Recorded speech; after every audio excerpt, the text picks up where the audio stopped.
خاطرات و تعلمات دکتر محمد مصدق. گوینده نسیم. تولید و پخش فایل صوتی کتابخانه اینترنتی آوای بوف. avayaboof.com.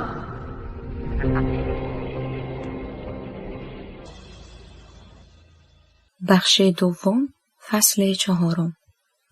مبارزه سیاست خارجی از طریق دربار. کلیات.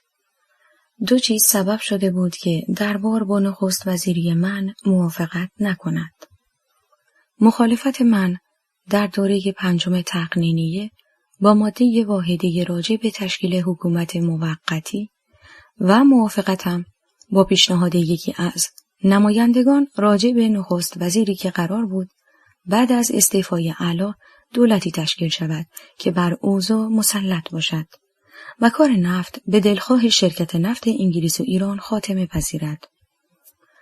پس از آن 2 چیز سبب شد که باز بین دربار و دولت اختلاف روی دهد. آزادی انتخابات و سوء تفاهم راجع به بعضی از اصول متمم قانون اساسی که شرح هر کدام در زیر خواهد آمد. 1. راجع به انتخابات. ساعت اول ورودم از آمریکا به پیشگاه اعلیحضرت همایون شاهنشاهی رسیدم و چون انتخابات دوره 17 تقنینیه میبایست شروع شود به عرض رسانیدم که از دوره 4 تقنینیه که دولت وثوق رسما در انتخابات دخالت کرد و عده‌ای را برای تصویب قرارداد تحت الحمایگی ایران تعیین نمود، نظر من همیشه این بوده تا انتخابات آزاد نشود و مردم وکلای خود را انتخاب نکنند، وضعیت مملکت بهتر نخواهد بود و مردم هیچ وقت روی آزادی و استقلال را نخواهند دید. آن روز چون نخست وزیر بودم از نظر ادامه کار و خدمت به وطنم بیش از این نمیتوانستم چیزی عرض کنم، ولی امروز که در زندان مجرد به سر میبرم و هیچ نمیخواهم جان به سلامت به در برم، چه مانعی هست که از اظهار نظر خودداری کنم؟ آن روز برای ادامه کار آنطور اقتضا نمود، امروز صلاح مملکت ایجاب میکند آنچه میدانم صاف و بی پرده اظهار کنم و تا 1000 مثل من در راه آزادی جان ندهند، ملت ایران هیچ وقت به آزادی و استقلال نخواهد رسید. از تغییر رژیم مقصود این نبود که شاه هر کار دلش خواست بکند، بلکه مقصود این بود که مردم در نیک و بد امور شرکت کنند و مقدرات مملکت را به دست گیرند. یک نفر هر قدر خوب چطور میتواند در مقابل بیگانگان مقاومت کند؟ آیا کسی تصور میکرد وقتی به اعلیحضرت فقید بگویند از مملکت بروید، با داشتن ارتشی در تحت امر راه جزیره موریس را که تا آن وقت اسمی از آن نشنیده بودند در پیش بگیرند؟ این اطاعت صرف و تمکین محض برای این بود که در قلب مردم جایی ذخیره نکرده بود و به همین جهت هم نفرمود من پادشاه ملتی هستم و تکلیف مرا باید ملت تعیین کند. من از خانه و وطن خود چرا دور شوم و کجا بروم؟ مرحوم احمد شاه که با قرارداد مخالفت نمود، با اینکه نظامی نبود و ارتشی تحت امر نداشت، نتوانستند بدون تمهید و مقدمه او را خلع کنند. مقدمات خلعش چند سال طول کشید که یکی از آن دخالت دولت در انتخابات دوره 5 تقنینیه بود که وکلایی به مجلس بروند و به ماده واحده ای که برخلاف قانون اساسی تنظیم شده بود رأی بدهند و در ازای این رأی همگی غیر از مرحوم سلیمان میرزا اسکندری وارد مجلس 6 بشوند. مرحوم سلیمان میرزا در دوره 5 تقنینیه که انتخابات تهران آزاد بود به نمایندگی دوره 5 وارد مجلس شده بود و انتظار مردم این بود که نماینده حقیقی ملت با نقض قانون اساسی موافقت نکند و به آن رأی ندهد و چون انجام وظیفه ننمود در دوره 6 از طرف مردم انتخاب نشد، ولی نمایندگان ولایات که رأی به ماده واحده داده بودند چون در ولایات انتخاب آزاد نبود به دستور دولت همه انتخاب شدند و اجر خود را گرفتند و همین جاست که میرساند اکثریت مردم کار غلط نمی کنند ولی دولت‌ها چون تحت تاثیر سیاست خارجی واقع می‌شوند، کار غلط و برخلاف مصالح مملکت بسیار کرده و باز هم می‌کنند. وقتی که بخواهند روی یک ملتی تحصیل اطلاعات کنند، هیچ وقت سوال نمی کنند در آن مملکت چند مجسمه برپا کرده اند، بلکه این سوال را می کنند که مردم در مقدرات خود شرکت می کنند یا نمی کنند. اگر جواب این سوال مثبت باشد، به آن مملکت به دیده احترام می نگرند و آن را مورد تکریم قرار می دهند و هیچ وقت فکر نمی کنند که از آن ملت بتوانند سوء استفاده کنند. ولی اگر گفتند هر آشی دولت پخت مردم آن را می‌خورند، دیگر برای چنین ملتی ارزش قائل نمی‌شوند و سعی می‌کنند با یک جا طرف شوند و نظریات خود را انجام دهند. فرمایشات ملوکانه و عرایض من که فقط مربوط به انتخابات دوره 17 بود، در حدود 6 ساعت در آن روز طول کشید، تا اینکه اعلیحضرت همایون شاهنشاهی فرمودند اگر از افراد چپ وارد مجلس بشوند چه خواهیم کرد؟ عرض شد بعید به نظر می رسد با احساساتی که اکنون در مردم هست افراد چپ بتوانند موفقیت حاصل کنند. بر فرض اینکه چند نفر هم وارد مجلس بشوند، مجلسی که اکثریت قریب به اتفاق نمایندگانش را مردم انتخاب کنند تأثیر ندارد که سرانجام موافقت فرمودند انتخابات آزاد شود. دولت تصمیم گرفت اول از حوزه تهران شروع کند و بعد در صفحات شمال. چون که دولت مسلط بر اوضاع نبود و انتخابات آزاد بود و قوای انتظامی نمیتوانست در تمام نقاط کشور از عهده انتظامات برآید. در تهران چون بیش از سایر نقاط مردم در انتخابات نظارت داشتند و دربار هم از ترس ورود افراد چپ به مجلس با نظر دولت موافق شده بود و انتخابات جریان خود را به طور آزاد طی می‌کرد، از افراد چپ حتی یک نفر هم انتخاب نشد و آنها از نفر 13 به بعد قرار گرفتند. ولی در انتخابات سایر نقاط که من تصور می‌نمودم 80% از وکلا نمایندگان مردم باشند، وقتی که مجلس افتتاح کردید و دولت بیش از یک اکثریت ضعیف موافق نداشت، معلوم شد که نمایندگان مردم از 80% کمترند و بعضی از نمایندگانی هم که در تهران ملت انتخاب کرده بود برخلاف نظر مردم عمل نمودند و این کار برخلاف انتظار نبود، چون به صرف عدم دخالت دولت در انتخابات نه عمال بیگانه می‌گذاشتند مردم نمایندگان خود را انتخاب کنند، نه مردم می‌توانستند اشخاص با عقیده و ایمان را بشناسند و آنها را انتخاب نمایند. تا چند دوره انتخابات آزاد نشود و دولت یا هر مقامی از دخالت در انتخابات خودداری نکنند، نه مردم می‌توانند به هویت داوطلبان پی ببرند، نه نمایندگان توجه خواهند نمود که غیر از ملت نباید پشتیبان دیگری داشته باشند. به همین لحاظ وقتی عازم دیوان الهه شدم، چون ممکن بود تصادف دستجات موافق و مخالف موجب ناامنی بشود و به پیشرفت دولت در دیوان بین‌المللی دادگستری سکته وارد کند، دولت تصمیم گرفت انتخابات حوزه‌هایی که شروع نشده بود به بعد محول گردد و بدین طریق نقشه عمال خارجی برای به دست آوردن اکثریت در مجلس عقیم گردید. 2. راجع به استناد بعضی از اصول متمم قانون اساسی. پس از مراجعت از لایحه که دولت میبایست به مجلس معرفی شود، برای اینکه اختلاف دربار با دولت راجع به بعضی از اصول متمم قانون اساسی به صورت بارزی جلوه‌گر نشود، چنین به نظر رسید که وزارت جنگ را این جانب خود عهده‌دار شوم تا دخالت دربار در آن کم بشود و کارها در صلاح کشور پیشرفت کند. داوطلبی من برای این پست نه برای کار بود، نه استفاده از حقوق. از نظر کار من نخست وزیر و مافوق وزیر بودم و از نظر حقوق هم هر کاری که در عصر مشروطه متصدی شدم حقوق آن را صرف امور خیریه نمودم. پس داوطلبی من فقط از این نظر بود که تصمیمات دولت در آن وزارت اجرا شود. اعلیحضرت همایون شاهنشاهی که مسئول نبودند، چون ستاد ارتش زیر نظر ملوکانه قرار گرفته بود، هر امری که می‌فرمودند اجرا می‌شد. ولی دولت که مسئول بود کاری نمی‌توانست بکند و نمی‌کرد.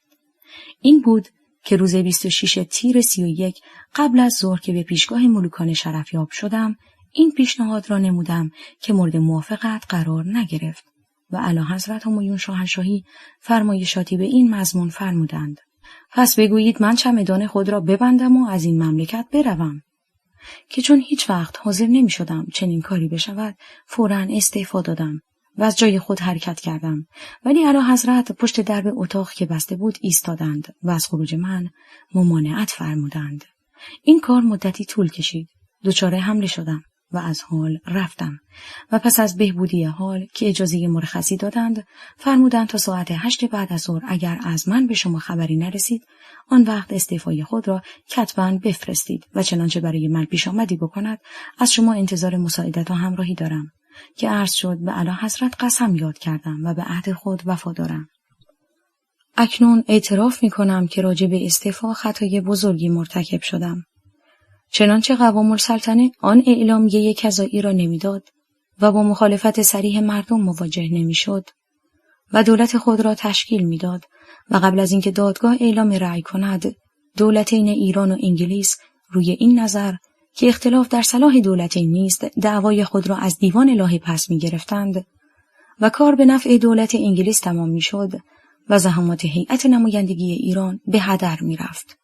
موفقیت دولت در مراجع بین المللی سبب شد که مردم تهران از این پیشرفت‌ها آنقدر به خود ببالند و در خود احساس شخصیت کنند که روز 30 تیر آنچنان فداکاری نمایند تا مرا به جای سابق بنشانند. و این هم یکی از بزرگترین مراحلی بود که ملت ایران در راه آزادی و استقلال خود طی نمود. پس از واقعه 30 تیر که باز مجلسین به من رأی تمایل دادند و به فرمان شاهنشاه نخست وزیر شدم، چون سیاست خارجی در مراجع بین المللی دچار شکست شده بود، ظن قوی بود که مبارزه خود را در کشور شدیدتر کند. برای اینکه ذهن شاهنشاه را از تصدی وزارت جنگ من مشوب نکنند، از پیشگاه همایونی درخواست نموده نظر خود را نسبت به 3 نفر از تیمساران که مورد اعتماد شاهانه بودند اظهار فرمایند تا امور با مشورت آنان بگذرد و ایجاد هیچ گونه سوء ظنی ننماید. اعلیحضرت همایون شاهنشاهی هم آقایان سپهبد نقدی و سپهبد آق‌ابلی و سرلشکر محمود بهارمست را تعیین فرمودند که تا روز 9 اسفند هر تصمیمی که در آن وزارت گرفته میشد با نظریات آقایان بوده است و باز برای اینکه خاطر ملوکانه کاملا اطمینان حاصل فرماید که من نه مخالف سلطنت مشروطه هستم، نمیخواهم رئیس جمهور بشوم، شرحی به این مضمون: دشمن قرآن باشم اگر بخواهم خلاف قانون اساسی عمل کنم و همچنین اگر قانون اساسی را نقض کنند و رژیم مملکت را تغییر دهند، من ریاست جمهوری را قبول نمایم، پشت قرآنی نوشته فرستادم و هر کس را هم که دیدم گفتم نمیخواهم شاه بشوم نه رئیس جمهور، به محض اینکه کار نفت خاتمه یافت دست از کار میکشم. این عرایض اگر روزی اثر مینمود، روز دیگر آن را عرایض مغرضین و عمال بیگانه خنثی میکرد، به طوری که لازم شد اختلاف بین دربار شاهنشاهی و دولت راجع به بعضی از اصول متمم قانون اساسی حل شود، من باب مثال از اصل 50 متمم قانون اساسی که عیناً نقل می شود. فرمان فرمایی کل قشون بری و بحری با شخص پادشاه است.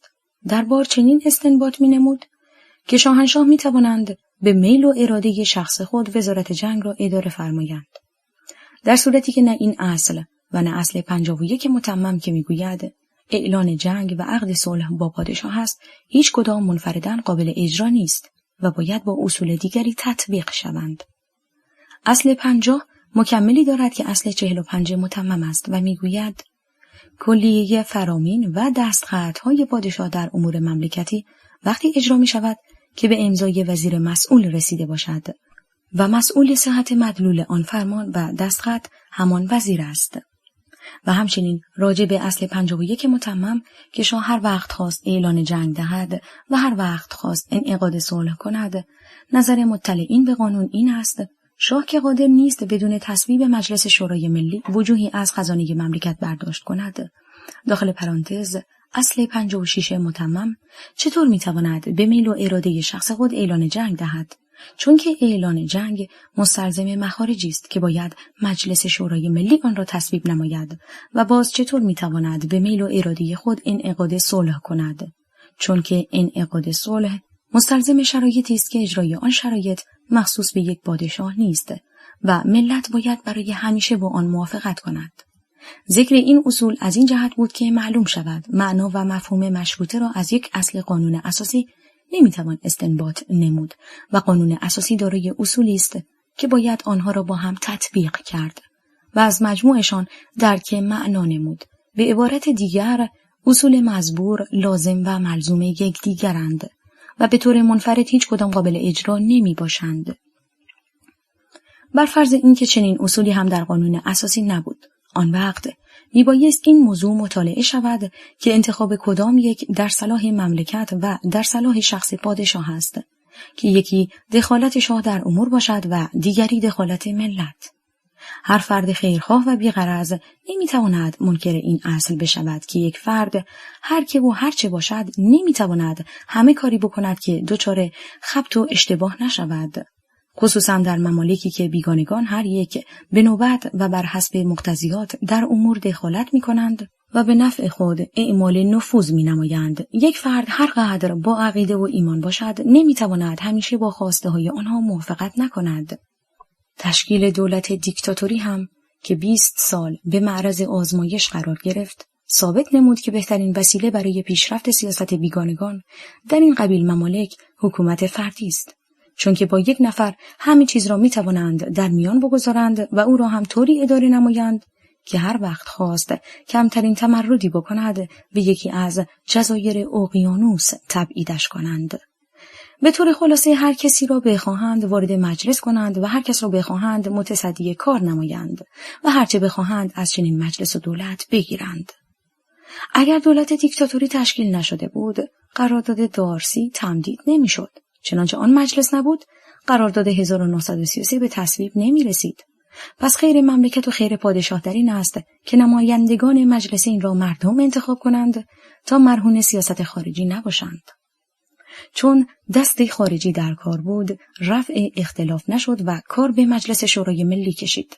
مجلس هم برای رفع اختلاف هیئتی مرکب از 8 نفر از نمایندگان انتخاب نمود که طی گزارشی اظهار نظر کنند و چنین شهرت داشت که هیئت مزبور گزارش خود را با نظریات دربار شاهنشاهی تنظیم و به مجلس تقدیم کرده اند که بعد ترتیبی پیش آمد که بعضی از امضا کنندگان از آنچه در گزارش نوشته شده بود عدول کنند. اکنون باید دید که از این نقطه ضعیف سیاست خارجی چطور استفاده نمود که در قسمت اول و قسمت دوم خواهد آمد. قسمت اول، قائله روز 9 اسفند 31. یکی از روزهای بهمن 31 آقای حسین اعلی وزیر دربار با من وارد مذاکره شد و چنین اظهار نمود که اعلیحضرت همایون شاهنشاهی و اولیاحضرت ملک ثریا قصد مسافرتی به خارج دارند که من عرض کردم در این وقت که مملکت ایران با یکی از دول بزرگ دنیا در مبارزه است، این مسافرت تأثیر خوب نمی کند و چنین می رساند که شاهنشاه از اوضاع رضایت ندارند و می خواهند خود را از کشور خارج فرمایند. پس از آن دفعه دیگری باز در این باب مذاکره شد. اینطور بیان نمود که از این مسافرت مقصود داشتن فرزندی است که باید ولیعهد شود و چون معلوم نیست قصور از کدام طرف است، ضرورت ایجاب می کند که این مسافرت را بفرمایند که باز عرض کردم خوب است اول اولیا حضرت تشریف فرما شوند، چنانچه لازم شد آن وقت اعلی حضرت تشریف فرما گردند.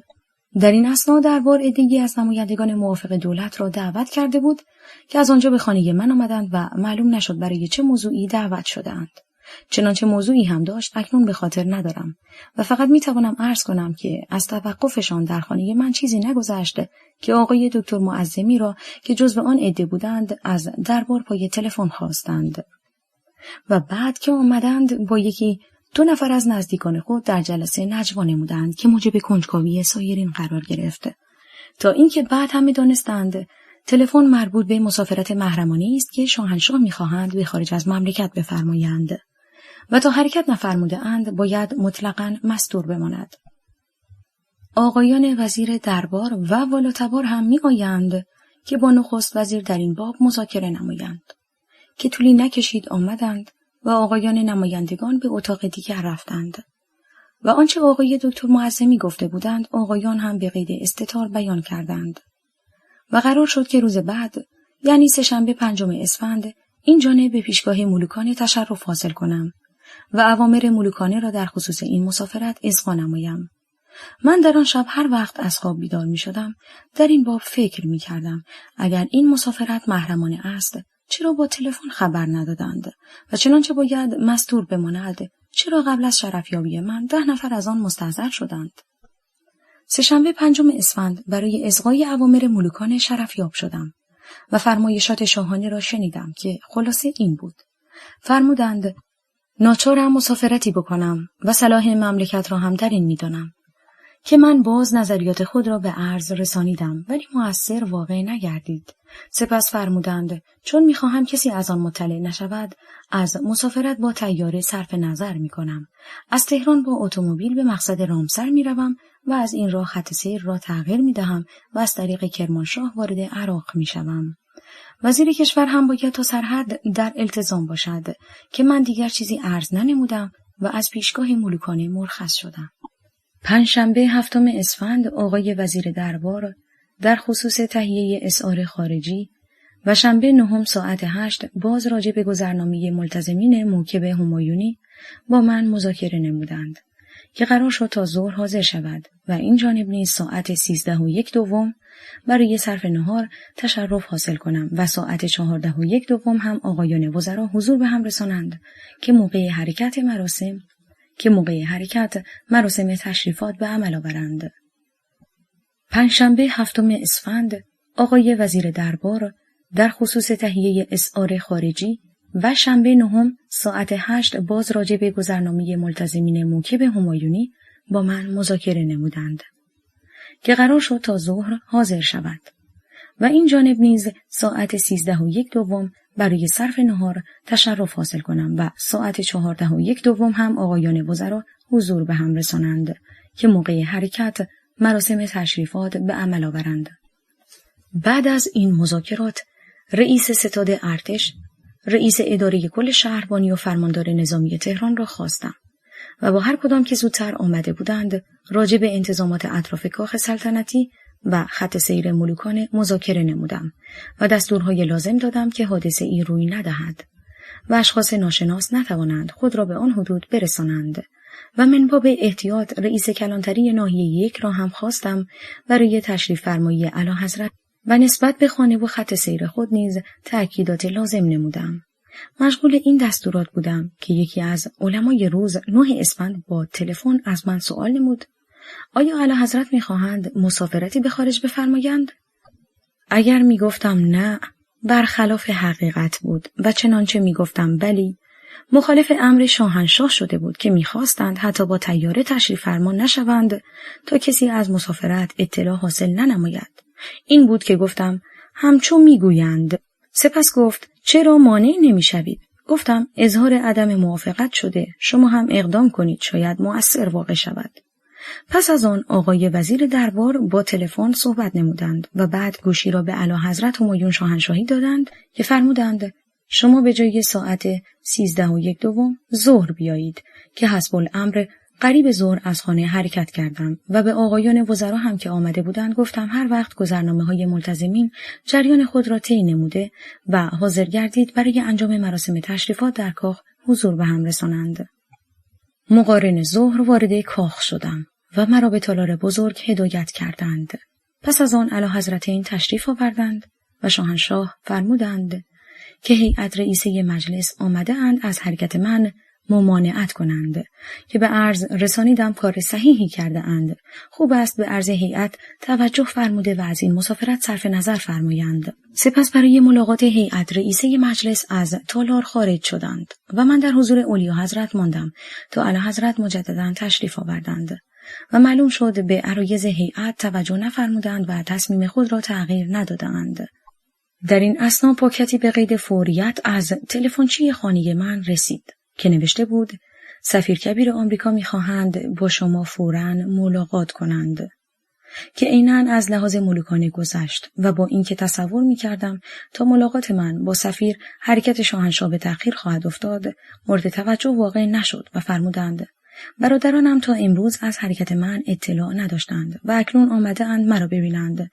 خوب است اول وزرا بیایند و بعد بروم با آنها ودا نمایم این بود که پیش خدمتی آمد و امر ملوکانه را به آقایان وزرا ابلاغ کرد.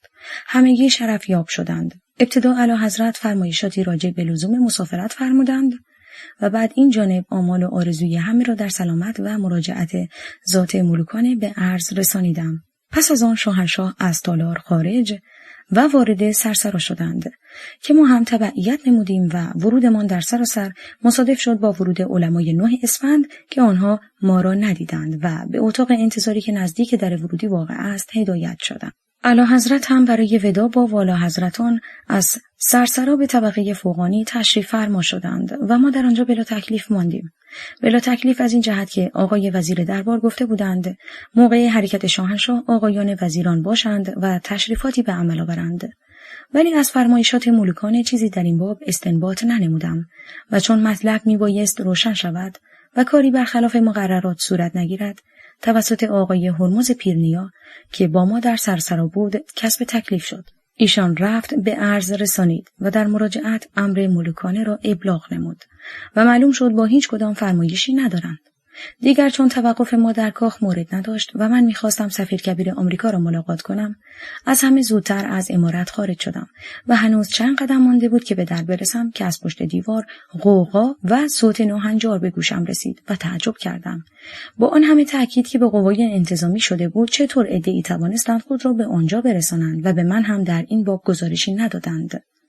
در این فکر بودم که به راه ادامه دهم و از در خارج شوم یا برگردم و از در دیگری به خانه بروم که در این اثنا شخصی که او را هیچ ندیده بودم از در وارد شد و از پهلوی من گذشت و در جواب سؤال من که ممکن است از در دیگری خارج شوم گفت ای به چشم و آنن یکی از خدمتگزاران دربار را که پهلوی اتومبیل اعلیحضرت و جلوی درب امارت ایستاده بود صدا زد و گفت کلید آن در را داخل پرانتز اشاره به دری که به چهارراه حشمت الدوله باز می شود و مدخل کاخ والا حضرت شاه دخت شمس پهلوی است.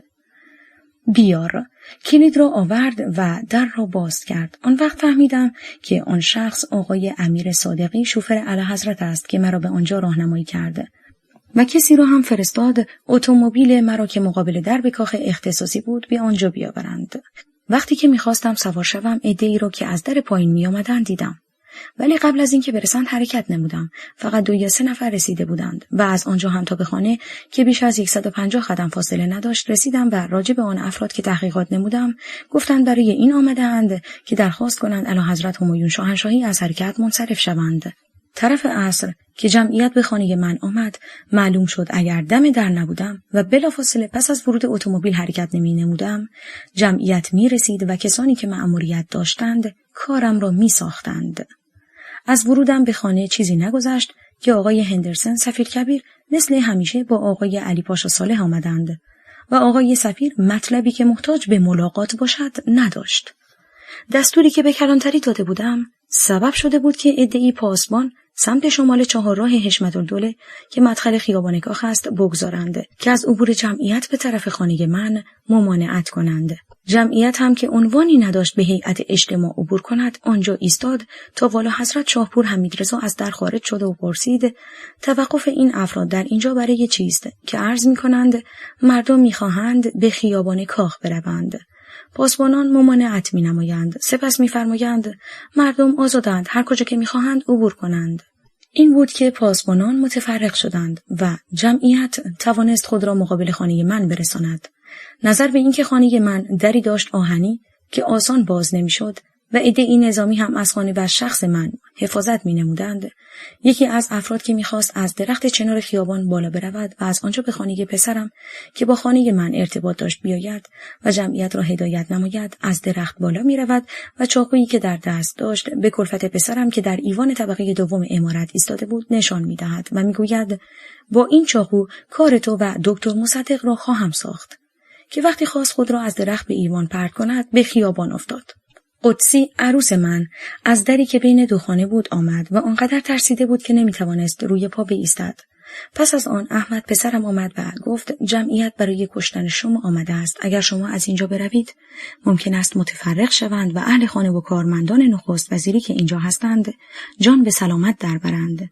این بود که به اتفاق شادروان دکتر فاطمی که آنجا آمده بود و احمد به وسیله نردبان از دیوار به باغ مجاور که متعلق به خودم و در اجاره اصل 4 بود وارد شدیم و از آنجا به ستاد ارتش رفتیم.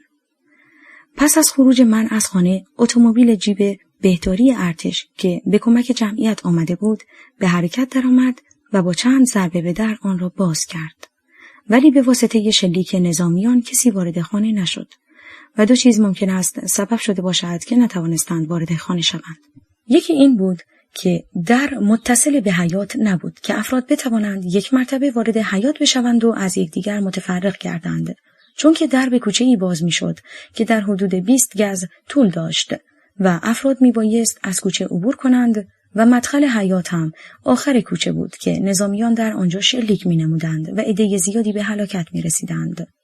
دیگر اینکه بعد از ظهر روز بعد آقای هندرسن صحبت نمود و بیانات ایشان را که آقای علی پاشا صالح ترجمه نمود قریب به این مضمون بود: دیروز که من از خانه شما رفتم به دربار تلفن کردم معترض خانه شما نشوند و من در جواب گفتم شما چرا در کار ما دخالت می‌کنید؟ که گفت ما دخالت نمی‌کنیم.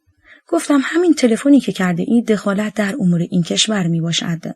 دیگر چیزی نگفت و مذاکرات ما در همینجا خاتمه یافت. سرلشکر بهارمست رئیس ستاد ارتش تا ساعت 5 بعد از ظهر که من به ستاد ارتش رفتم در کاخ اختصاصی بود. فرماندار نظامی هم که محتاج به کسب دستور و قوای استمدادی بود به واسطه غیبت رئیس ستاد از مقر خود فلج گردیده بود و کار نمی کرد. من از ستاد ارتش سرلشکر را با تلفن خواستم که آمد و سوال نمودم چرا وضع به این صورت درآمد و شما در اداره نبودید و در انجام وظیفه غفلت نمودید، که هیچ جوابی نداد. از مجلس به من تلفن نمودند و یکی از آقایان وزرا را برای کسب اطلاعات خواستند. با اینکه بعضی از آقایان وزرا رفتن مرا به مجلس در آن روز با آن وضعیت صلاح نمی‌دانستند، چون تصمیم من این بود که شخصاً برای گزارش بروم مرا تنها نگذاشتند و آقای سرلشکر را هم با خود بردم و در جلسه خصوصی مجلس هم دستوراتی را که برای حفظ امنیت داده بودم تکرار کردم. شنید و تکذیب ننمود. قسمت دوم، کودتای 25 و 28 مرداد. از 9 اسفند به بعد من به دربار نرفتم و چند مرتبه هم که آقای ابوالقاسم امینی کفیل وزارت دربار مذاکره نمود یا شرفیاب شوم یا اعلیحضرت همایون شاهنشاهی به خانه دکتر غلام حسین پسرم که بین خانه من و کاخ اختصاصی واقع شده بود تشریف فرما شوند موافقت ننمودم. به کاخ سلطنتی از این جهت نرفتم که ممکن بود سربازان گارد شاهنشاهی روی همان تعصب بیجا که من می‌خواستم اعلیحضرت همایون شاهنشاهی از مملکت تشریف ببرند تیربارانم کنند و مخالفین هم مرا به حق شماتت نمایند که چرا برخلاف حزم و احتیاط عمل کردم. تشریف فرمایی شاهنشاه را هم به خانه خود یا به خانه پسرم دون شأن آن مقام دانستم. با این حال وظایف خود را با نهایت ادب و احترام انجام می‌دادم و با اینکه مملکت در محاصره اقتصادی بود و به دولت هیچ کمکی نمی‌رسید، کارها می‌گذشت و یقین داشتم که اختلاف ما با شرکت نفت انگلیس و ایران به خوبی حل خواهد شد و ما خواهیم توانست نفت خود را با هر یک از دول غرب که مشتری بود معامله کنیم، چون که نفت غیر از جنبه اقتصادی جنبه سوق‌الجشی هم داشت و حاضر نمی‌شدند نفت زیر زمین بماند و از آن استفاده نکنند. مذاکرات من با سفیر کبیر آمریکا به بنبست رسید و مستر روس یکی از مدیران سابق شرکت نفت انگلیس و ایران از بغداد نامه‌ای نوشت و تقاضای شروع مذاکرات کرد که من جواب نوشتم و به توسط آقای فؤاد روحانی مشاور حقوقی شرکت ملی نفت برای او فرستادم. مستر روس با نظر من که مذاکرات در تهران شروع شود موافقت ننمود و می‌خواست مذاکرات در یکی از شهرهای اروپا صورت گیرد. سپس مستر لوی متخصص معروف نفت که در تیر ماه 1330 با آقای هریمان به تهران آمده بود همین تقاضا را نمود و پیشنهادی هم برای حل اختلاف توسط آقای الله یار صالح سفیر کبیر ایران در واشنگتن داد که مفهومش این بود: کشور مکزیک هم صنعت نفت را ملی نمود و صاحب امتیاز که یک شرکت انگلیسی بود سالها با آن دولت راجع به مبلغ غرامت اختلاف داشت و بالاخره کار به اینجا رسید که دولت مکزیک 80 میلیون دلار به شرکت صاحب امتیاز تأدیه نمود و رفع اختلاف کرد نظر به اینکه موقع ملی شدن صنعت نفت در مکزیک شرکت صاحب امتیاز در حدود 4 میلیون تن نفت استخراج می‌نمود و شرکت نفت انگلیس و ایران هم مقارن ملی شدن صنعت نفت در حدود 32 میلیون تن یعنی 8 برابر نفت مکزیک استخراج می‌کرد، دولت ایران هم 640 میلیون دلار یعنی 8 برابر مبلغی که دولت مکزیک به آن شرکت داد از بابت اصل و 160 میلیون دلار هم از بابت سود در مدت 20 سال که هر سال 40 میلیون دلار می شود به شرکت نفت انگلیس و ایران تهدیه کند و حساب خود را تصفیه نماید. من تا آن وقت پیشنهادی به این صراحت ندیده بودم و یقین داشتم که موفقیت نصیب ملت ماست و این هم یک خیال واهی نبود، چون که هر ملتی در راه آزادی و استقلال خود فداکاری نمود به مقصود رسید. ولی بعد از فرستادن این پیشنهاد معلوم نشد چه پیش آمد و با چه اشخاص مذاکره نمودند که اوضاع ناگهان تغییر کرد و یقین حاصل نمودند به هر طریق می توانند دولت را ساقط نمایند و نتیجه این شد آقای فؤاد روحانی مشاور حقوقی شرکت ملی نفت که برای مذاکره به سوئیس رفته بود، مستر راس برای ملاقات وی حاضر نشد. مستر لوی هم برای آمدن به ایران عذر آورد. اگر بتوانند مالی را به ثمن بخس و نامشروع ببرند، چرا حاضر شوند به نرخ عادل معامله کنند؟ تا هستند کسانی که میتوانند اینطور داد و ستد بکنند، چرا با کسانی که غیر از مصالح مملکت نظری ندارند معامله نمایند؟ نامشروع از این جهت که مقدار مهمی نفت به وسیله لوله از زیر آب به خارج میرفت که از آن کسی اطلاع نداشت و نامه آقای دریادار شاهین که عیناً نقل می شود دلیل صحت این معناست. جناب آقای امیر علایی نماینده فوق‌العاده دولت و استاندار استان ششم محترماً به استحضار می‌رساند در اجرای تحقیقاتی که استعلام فرموده اند اینک گزارش شده است که طبق اطلاعات و تحقیقات معموله 2 لوله، یکی برای نفت سفید یا بنزین و دیگری نفت سیاه، از کنار جاده آبادان و خرمشهر عبور و در مجاور مزرعه نمونه موسوم به دیری فارم از شط العرب به خاک عراق می رود. دریادار شاهین. با اینکه آقای وزیر خارجه انگلیس در پیام به ملت ایران چنین اظهار نمود، درباره شرکت‌های آمریکایی نیز می‌خواهم به طور محکم و خیلی مختصر صحبت کنم و امیدوارم کسی نگوید که آمریکایی‌ها از این قرارداد سوء استفاده کردند، زیرا چنین خبری عاری از حقیقت است. تردید نیست که دولت انگلیس مایل نبود غیر از شرکت نفت انگلیس و ایران شرکت‌های دیگری در نفت ایران دخالت کنند و به همین جهت هم تا دولت آمریکا در کار نفت دخالت می‌نمود پیشنهاد صریحی به دولت ایران نداد و بعد معلوم نیست چه پیش آمد که دولت آمریکا که خود در 2 قرن پیش به درد ما گرفتار بود آزادی ملتی مثل ملت ایران را فدای 40 سهم از 100 سهم کنسرسیوم نمود. نظر به اینکه مرحله اول شکست ملت ایران تغییر جریان مجلس بود که در قسمت دوم از فصل 3 به تفصیل گذشت، لذا دولت صلاح نمی‌دانست برای جواب استیضاح به مجلس حاضر شود و یقین داشت آن عده از وکلا که آن نماینده تهران و مخالف دولت را برای نظارت در هیئت اندوخته اسکناس انتخاب کردند در مورد استیضاح نیز به دولت رأی اعتماد می‌دهند و دولت را ساقط می‌نمایند و باز نظر به اینکه هیچ کس غیر از خود مردم بیشتر به صلاح مردم عمل نمی‌کنند، دولت به وسیله رفراندوم به خود مردم رجوع نمود که تکلیف کشور را تعیین نمایند. چنانچه به ابقای دولت موافقند رأی به انحلال مجلس بدهند و الا دولت برود و مجلس به آنچه صلاح می‌داند عمل کند. من از کسانی که غیر از خیر مملکت نظری ندارند سوال می‌کنم که غیر از این طریق دولت چه وسیله‌ای داشت که افکار مردم را نسبت به ادامه کار و یا کناره‌جویی از کار استنباط کند. خوشبختانه با رفراندوم غیر از عمال بیگانه کسی مخالفت ننمود و مخالفت آنها هم به این استناد بود که مجلس مؤسسان دوم حق انحلال مجلسین را به شاه مملکت داده است. بر فرض اینکه مجلس مؤسسان روی ابتکار ملت ایران سر گرفته بود و باز به فرض اینکه اعضای آن را ملت انتخاب کرده بود، مجلس مؤسسان نمیتوانست از مردم سلب حق کند و در یک موقع حساسی ملت نتواند عقیده خود را در ابقای مجلس و یا انحلال آن اظهار نماید. مجلس مؤسسان که مدعی نمایندگی مردم بود چطور میتوانست مردم را از این حق محروم کند؟ رفراندوم در صلاح مملکت و صلاح اعلیحضرت بود. اگر دولت انحلال مجلس از پیشگاه ملوکانه درخواست می‌نمود، چنانچه موافقت می‌فرمودند در محظور سیاست خارجی قرار می‌گرفتند و در صورت عدم موافقت با ملت خود مخالفت فرموده بودند. رفراندوم ثابت نمود که ملت با دولت موافق است و به انحلال مجلس رأی داد و این بزرگترین خدمتی بود که دولت به مملکت و شاهنشاه نمود. ای کاش دستخط عزل صادر نشده بود تا ببینند کارها چطور به صلاح مملکت تمام و کلیه عواید نفت نصیب ملت ایران می شود.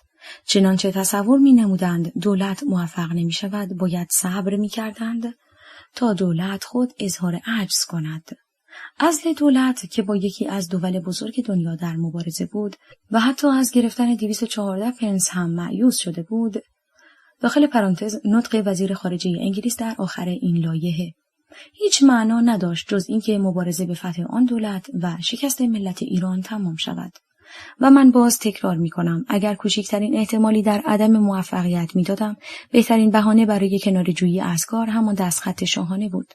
صدور دستخط گذشته از اینکه برخلاف قانون اساسی بود دلیلی هم نداشت، چون که تا 9 اسفند و بعد از آن تا ساعت 1 روز 25 مرداد 32 از من و از دولت من کوچکترین عملی برخلاف مصالح مملکت و شخص اعلیحضرت صادر نشده بود و حتی یک اخلالگر هم به قول دادستان ارتش نعره نکشیده و یا سخنی از جمهوری دموکراتیک نگفته بود. و هرچه در روزهای آخر مرداد پیش آمد عکس‌العمل تشریف فرمایی بی سابقه و بی خبر اعلیحضرت همایون شاهنشاهی بود که در جامعه به فرار تلقی شده بود و هر کس از هر حزب و هر دسته می‌خواست از موقع به نفع خود استفاده کند و بهترین دلیل همان فرمایشات خود شاهنشاه است که در مصاحبه با مخبر روزنامه مصری المصور فرموده اند و از مجله خواندنی‌ها مورخ 4 مهر 32 عیناً نقل می‌شود. نقشه‌ای که کشیده بودیم کاملا مطالعه شده بود و احتمالات مختلف را نیز پیش بینی کرده بودیم و می‌دانستیم در مقابل نقشه‌های معکوس چه کنیم. وقتی مصدق فرمان عزل خود را رد کرد و موضوع را به صورت انقلاب جلوه‌گر ساخت و خواست از نفوذی که به دست آورده کمال سوء استفاده را بکند، هواپیمای مخصوص من آماده پرواز فوری از کشورم بود و من می‌خواستم این کار را بکنم تا مصدق و جماعت او تصور کنند که دور کاملا به دست آنها افتاده و معارضی ندارند و به آنچه می‌خواستند رسیدند و چون من از کشور پرواز کردم آنها همین اشتباه را کردند و نتوانستند آن پیروزی خیالی را که به دست آورده بودند درست حفظ کنند و بر شهوات خود فایق آیند و دست به اعمال بی‌رویه‌ای زدند که خود قربانی آن شدند. اشخاص بیگناهی را گرفتند و به زندان انداختند، مجسمه ها را خراب کردند و دست به اعمالی زدند که سوء نیت آنان را آشکار ساخت و من معتقدم که همین اعمال به کار آنان خاتمه داد و احساسات مردم را بر ضدشان برانگیخت. این بود بیانات ملوکانه که عیناً نقل شد. و اما اینکه بعضی ها گفتند اگر 25 مرداد اجازه میتینگ داده نمیشد، حرفهایی هم گفته نشده بود، دولت این جانب که روی افکار عموم تشکیل شده بود و پیشرفت آن در مراجع بین المللی نتیجه احساسات ملت و حمایت از دولت بود، چطور میتوانست با تشکیل میتینگ که خواسته مردم بود مخالفت کند؟ اجازه میتینگ مثل همیشه به این شرط داده شد که اخلالگران نتوانند در میتینگ رسما ایراد نطق کنند، همچنان که نکردند. من قوه‌ای در اختیار نداشتم که در ظرف 2 روز بتوانم اخلالگران را تعقیب کنم. اگر قوه انتظامی در اختیار من بود، چرا روز 9 اسفند رئیس ستاد ارتش دست از کار کشید و تا 5 بعد از ظهر که من او را از ستاد ارتش خواستم در کاخ سلطنتی به سر می برد؟ چرا ساعت 1 بعد از نصف شب 25 مرداد که عده‌ای از سعدآباد با تانک و افراد مسلح برای دستگیری من و همکارانم حرکت نمودند و از همه جا گذشتند، فرمانداری نظامی تهران ممانعت ننمود و حتی یک گزارش هم در این باب به من نداده بود. من با دستگاهی کار می کردم که زیر نفوذ استعمار بود. پس از چند تغییر و تبدیل، سرتیپ افشارتوس را در رأس اداره کل شهربانی گذاردم، شاید اصلاحاتی بکند. او را از بین بردند و با آن همه بیانات و اقاریری که متهمین به قتل او در نوار ضبط صوت نمودند، همگی بدون استثنا در دادگاه نظامی تبرئه شدند و پرونده قتل او که با آن طرز فجیع از بین رفته بود مختوم گردید. دولت این جانب با چنین تشکیلاتی در ظرف آن 2 روز چه میتوانست بکند؟ چون که ابتکار در دست عمال بیگانه بود و عده‌ای از احزاب چپ نیز معناً مجری نظریات دولت مبارز بودند و قوای انتظامی اعمالشان را ندیده می‌گرفت. همه می‌دانند که عصر روز 27 مرداد دستور اکید دادم هر کس حرف از جمهوری بزند او را تعقیب کنند. و نظر این بود که از پیشگاه اعلیحضرت همایون شاهنشاهی درخواست شود هر قدر زودتر به ایران مراجعت فرمایند، چنانچه ممکن نباشد شورای سلطنتی را تعیین فرمایند که کارها متوقف نشود و جریان طبیعی خود را طی نماید. و هرگاه با این دو پیشنهاد موافقت نمیشد، چون حق تعیین شورای سلطنتی با اعلیحضرت بود و هیچ مرجعی غیر از خود ملت نمیتوانست به این کار مبادرت کند، شورای سلطنتی از طریق رفراندوم تعیین گردید که روز 28 مرداد دولتی که قبلا پیش بینی شده بود نقشه آخر را عملی کرد و بعد هم گفته شد اگر دولت سقوط نمی‌کرد مملکت از بین میرفت و نگفتند که مملکت کجا میرفت. و یک عده اخلالگر غیر مسلح چطور می توانستند در مقابل ارتش مسلح به توپ و تانک مقاومت کنند؟ چنانچه این کار شدنی بود، چرا بعد از روز 28 مرداد نکردند؟ به طور خلاصه اینها نقشه هایی بود که یکی بعد از دیگری اجرا شد برای اینکه وضع مملکت به حال سابق عودت کند و ملت ایران به آرزو و آمال خود نرسد. و الا چه شد که بعد از سقوط دولت آنچه ملت به دست آورده بود و مورد تایید شاهنشاه هم قرار گرفته بود یکی پس از دیگری از دست رفت. عجب این است که من در آن واحد به اتهام دو جرم متضاد، یعنی برای به هم زدن اساس حکومت داخل پرانتز ماده 317 قانون دادرسی و کیفر ارتش و برای قصد تشکیل رفراندوم از نظر تعیین شورای سلطنتی هر دو محکوم شدم.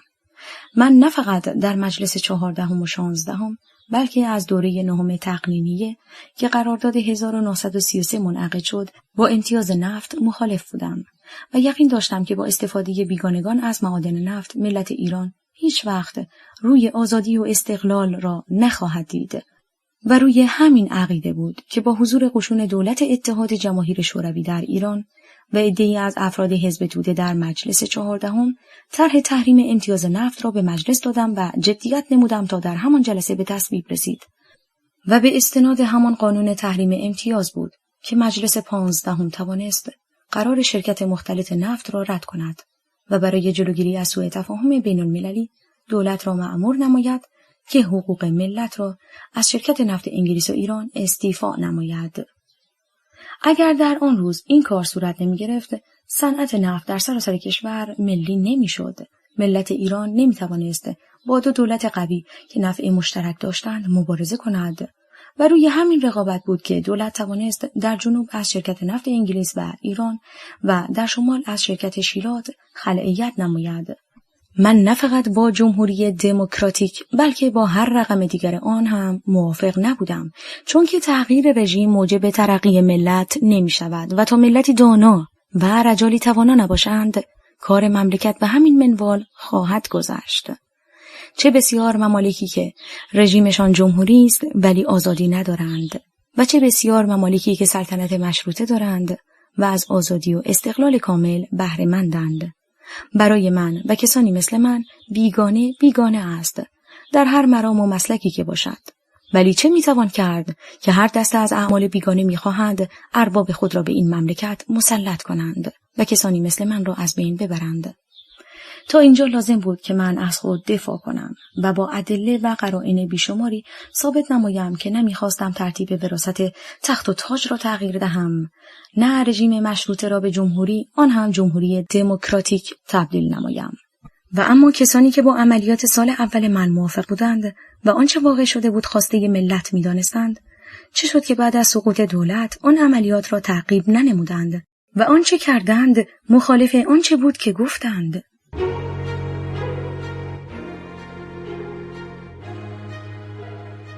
خاطرات و تعلمات دکتر محمد مصدق، گوینده نسیم، تولید و پخش فایل صوتی کتابخانه اینترنتی آوای بوف. avayaboof.com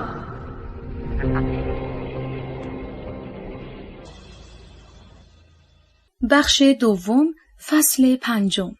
انتقاد از کارهای دولت من هر وقت خواستم کار مؤثری بکنم بعضی از عمال بیگانه و مغرضین شروع به حملاتی نمودند که مرا از خدمت به وطن مایوس کنند که چون گویندگان ارجی نداشتند متأثر نشدم و الحق که جامعه هم خوب قضاوت نمود و از من حمایت کرد. ولی اکنون نه متصدی کارم که جامعه از من حمایت کند، نه مردم و جرائد آزادند که از یک بیگناهی دفاع نمایند. انتقاد کنندگان هم کسانی نیستند که فرموده و گفته هایشان مرا متأثر نکند. بعضی از این انتقادات از طرف دربار شاهنشاهی شده که مرا بسیار متأثر نمود. چون تصور نمی‌شد دربار هم کسی را که جز خدمت به مملکت و شاهنشاه نظری نداشت و عملی نکرد مورد بیرحمی قرار دهد. و برخی از طریق مجلس شورای ملی است و پاره‌ای هم اخباری است که در جرائد منتشر شده که هرگاه چیزی عرض نکنم و به سکوت قائل شوم ممکن است این سوء تفاهم حاصل شود که انتقادات وارد بوده و یا از راه جسارت و بی‌ادبی نخواستم به عرض جواب جسارت کنم. و نظر به این که در زندان غیر از این لایحه الحاقی وسیله ای ندارم این است که هر یک از آنها را در قسمتی از این فصل می نویسم و در همانجا هم به عرض جواب جسارت و مبادرت می کنم. قسمت اول از ناحیه دربار شاهنشاهی. روزنامه پست تهران قسمتی از فرمایشات ملوکانه را که موقع شرفیابی نمایندگان مجلس شورای ملی فرموده اند در شماره 25 خرداد 34 خود اینطور نقل کرده است: اما نظریات دیگری هم بود که لازم می‌دانم به اطلاع آقایان برسانم. شنیدم بعضی نشریات به عنوان راه فلان و یا نهضت مقاومت ملی و از این حرفها. راست است که این موضوع به نظر بی اهمیت می آید و مفاد مندرجات آن هم بچگانه است، ولی می خواهم سوال کنم که آن نهضت حقیقی که همیشه در نهاد ملت ایران از زمان داریوش کبیر الی حال به کرات ظهور نمود، همان نهضت حقیقی که همیشه در نهاد ملت ایران بود و می باشد، از این قدرت فوق‌العاده‌ای که جنبه ناسیونالیستی داشته است، آیا عده‌ای استفاده نکردند، به دروغ وعده ندادند؟ آیا این نهضت بود؟ آنهایی که وعده می‌دادند روزی 300,000 لیره برای ملت اضافه عایدات به دست بیاورند، آیا این حرفها برای این بود که سالی 300 میلیون تومان اسکناس چاپ کنند که حقوق ادارات و کارمندان دولتی را با آن بپردازند؟ آیا در آن مدت یک بندر که هیچ حتی یک پل ساخته شد؟ در مریضخانه‌های ایران حتی پنبه و باند و دوا برای بیمارها پیدا نبود. آقایان، این است راه فلان؟ آیا این کار برای این بود که در مدت کمی 400 افسر توده‌ای به وجود بیاورند؟ برای این بود که یک آدم نادرست دنبال نشود؟ در آن مدت به اقوام و بستگان خود استفاده ها رساندند، جوازها دادند. آیا این بود نهضت ملت ایران؟ حتی در مقابل اراده من که می‌خواستم املاکم را بین رعایا تقسیم کنم، چه کارها که نکردند، جلوی این کار خیر را هم گرفتند. البته خیلی مطالب هست که فعلا فرصت گفتن آن نیست. پس آن نهضتی نبود که منجر به وقایع از 25 تا 28 مرداد شد، بلکه نهضتان است که به کارهای مثبت و مفید به حال مردم بپردازیم. سپس ذات همایونی مطالبی در اطراف سیاست خارجی به خصوص همسایگان بیان فرموده و فرمودند این که گفتم در این مملکت سیاست خارجی دخالت ندارد شوخی نبود و عملاً دیده شده است. اینها بود فرمایشات ملوکانه و اکنون به عرض جواب جسارت می‌ورزد. 1. از خارجی ها برای این دعوت شده بود که گودال‌های جنوب شهر را ببندند و بدانند که از تسلط بیگانگان در این کشور مردم چه می‌کنند و با چه وضعیت ناهنجار و بدی زندگی می‌کنند. اکنون که اعلیحضرت همایون شاهنشاهی می‌فرمایند سیاست خارجی در این مملکت دخالت نمی‌کند، البته وضعیت مردم فرق خواهد نمود و حال و روزشان بهتر خواهد شد. 2. راجع به عایدات روزی 300,000 لیره که در مجلس شورای ملی عرض شده، معلوم نیست کجای آن خلاف بوده است. چنین گفته شد اگر صنعت نفت ملی شود، گذشته از اینکه ملت ایران به آزادی و استقلال میرسد، مجموع درآمد نفت هم که روزی 300,000 لیره بود، اگر سالهای اول نشود، بالمال نصیب ملت ایران خواهد شد. آیا کسی تصور می‌کرد که فقط با تصویب یک قانون در مجلسین شرکت صاحب امتیاز دستگاه نفت را به ما تحویل بدهد و از منافع زیاد و نامشروعی که می‌برد صرف نظر کند و ساکت شود؟ ای کاش دستخط مبارک صادر نشده بود تا معلوم شود قضیه چطور به نفع ایران حل می‌شد. دولت انگلیس در تمام مراجع بین المللی شکست خورد جز در این مملکت که کاملا به مقصود رسید و دولت را ساقط کرد. چنانچه دولت به موفقیت مردم امید نداشت، در ادامه کار اصرار نمی کرد و دستخط مبارک را بهترین بهانه برای فرار از کار قرار می داد و کناره می کرد. سیاست خارجی هم اگر غیر از این تصور می نمود، عجله در سقوط دولت نمی کرد و صبر می نمود تا دولت خود اظهار عجز کند، نه اینکه مقصود خود را با قهر و غلبه حاصل کنند و خود را دولت زورگو و متجاوز معرفی نمایند. ملت ایران تمام مراحل آزادی و استقلال را طی کرده بود. اگر نفت به فروش می رسید، سطح زندگی مردم زودتر بالا می رفت. چنانچه نمی رسید دیرتر، تا هر وقت که اوضاع بین المللی اجازه می داد مشتری ها معامله کنند. نفت متاعی نبود که همیشه دست ما بماند، چون که غیر از جنبه اقتصادی جنبه سوق الجیشی داشت و به هر صورت مجبور بودند از ما خریداری کنند. و هیچ کس، حتی دولت انگلیس، تصور نمی کرد روزی شرکت صاحب امتیاز بتواند وضعیت سابق خود را در آبادان تجدید کند. و این قسمت از نطق سر آنتونی ایدن، وزیر خارجه انگلیس، که در مجلس عوام گفت: من می‌خواهم مختصری درباره 214 میلیون لیره ای که کشورهای دیگر برای سهم خود به ما می‌پردازند صحبت کنم. بعضی ها میگویند این مبلغ چیزی نیست و کافی نیست. من همین قدر را میگویم که تا چندی پیش ما شانس برگشت به آبادان و استفاده از نفت ایران را حتی به قدر 214 پنس نداشتیم. خود دلیل واضح و مسلمی است در موفقیت ملت ایران. تا روز 9 اسفند و ساعت 1 روز 25 مرداد در هیچ کجا خبری نبود و اتفاقی نیفتاده بود و از هر رقم جمهوری دموکراتیک یا غیر آن کسی حرف نزده بود که اعلیحضرت همایون شاهنشاهی دولت را که با یکی از بزرگترین دول دنیا در مبارزه بود و تمام مراحل مبارزه را هم پیموده بود و بنا به نامه وزارت دربار شاهنشاهی هرچه در ظرف 1 سال کرده بود غیر از خواسته های ملت ایران نبود، عزل بفرمایند. آیا این عزل غیر از شکست ملت ایران چیزی در بر داشت؟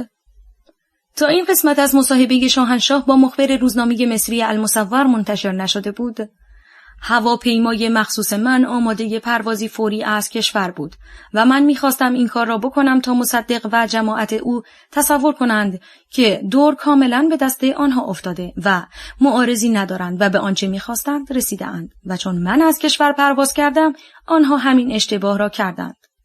اکثر مردم تشریف فرمایی ذات ملوکانه را فرار تلقی کرده بودند و بعد از انتشار این مصاحبه بود که دانستند خروج از مملکت بر طبق نقشه‌ای بوده که قبلا ترسیم شده و از اجرای آن مقصود این بوده که مردم دست به کاری بزنند تا بهانه برای کودتای دوم و سقوط دولت بشود. و اما اینکه این جانب و همکارانم تصور کنیم که دور کاملا دست ما افتاده است، چنین تصوری به هیچ وجه نشد و عصر 27 مرداد بود که دستور داده شد هر کس حرف از رقم جمهوری بزند مورد تعقیب واقع شود که نقشه اجرا شد و قائله روز 28 مرداد پیش آمد. 3. راجع به 312 میلیون تومان اسکناس. بعد از ملی شدن صنعت نفت که دولت انگلیس ایران را محاصره اقتصادی نمود، دولت این جانب که از دو کار یکی را میبایست انتخاب کند، یا تسلیم شود و قراردادی بدتر از قرارداد 1933 امضا کند که این کار شایسته شأن ملت ایران نبود و حاضر نمیشد از چنین دولت خطاکاری پشتیبانی کند و به عمال بیگانه هم فرصت میداد که با دست ملت متصدیان امور را سنگسار کنند و الحق هم سزاوار بود و کاری بجا می کردند و یا به هر طریق بود اظهار عجز نکند و با هر وسیله که در اختیار داشت مملکت را اداره کند تا بدانند ملت ایران ملتی است رشید و مبارز و از پای در نخواهد آمد و با چنین ملتی باید قرارداد شرافتمندانه‌ای منعقد نمود. ملل دیگر چه تلفاتی که برای آزادی و استقلال ندادند تا به مقصود رسیدند.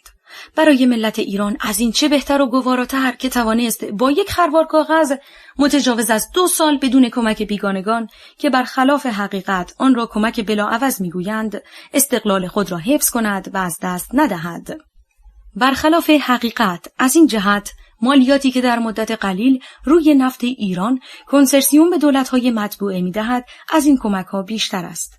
کسر بودجه هم بیش از 65 میلیون تومان نبود که با صدور یک لایحه قانونی موازنه برقرار می‌شد و کسر فعلی بودجه کسری است که بعد از سقوط دولت این جانب از نظر استیلای سیاست خارجی به وجود آمده است، چون که ملت هر قدر بیشتر محتاج باشد کمتر میتواند مقاومت کند. بی‌مناسب نیست قسمتی از نطق آقای دکتر پیرنیا، یکی از مطلعین به امور مالی و نماینده دوره 18 تقنینیه که در مجلس شورای ملی ایراد نموده‌اند در اینجا نقل شود. بودجه مخارج سال 1332 و سالهای 30 و 31 در حدود 10 میلیارد ریال بود.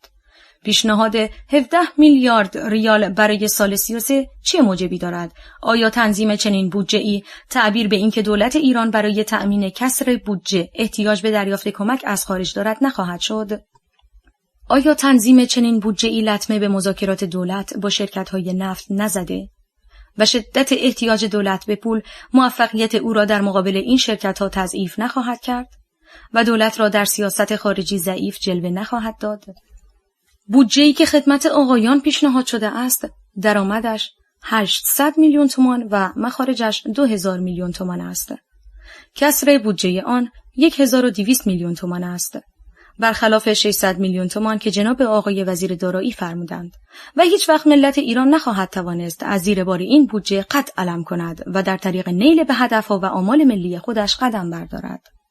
برعکس این بودجه سنگین از هر نوع حرکتی و از هر نوع جنبشی و از هر نوع نهضتی از طرف ملت ایران جلوگیری خواهد کرد و وضع مملکت و آزادی‌های سیاسی و اقتصادی مملکت را دست خوش هوا و هوس دستگاه خارجی اعم از عادی و یا دولتی خواهد کرد که بخواهند با قطره چکان در دستگاه شما قطراتی بریزند و آنها را نگه دارند.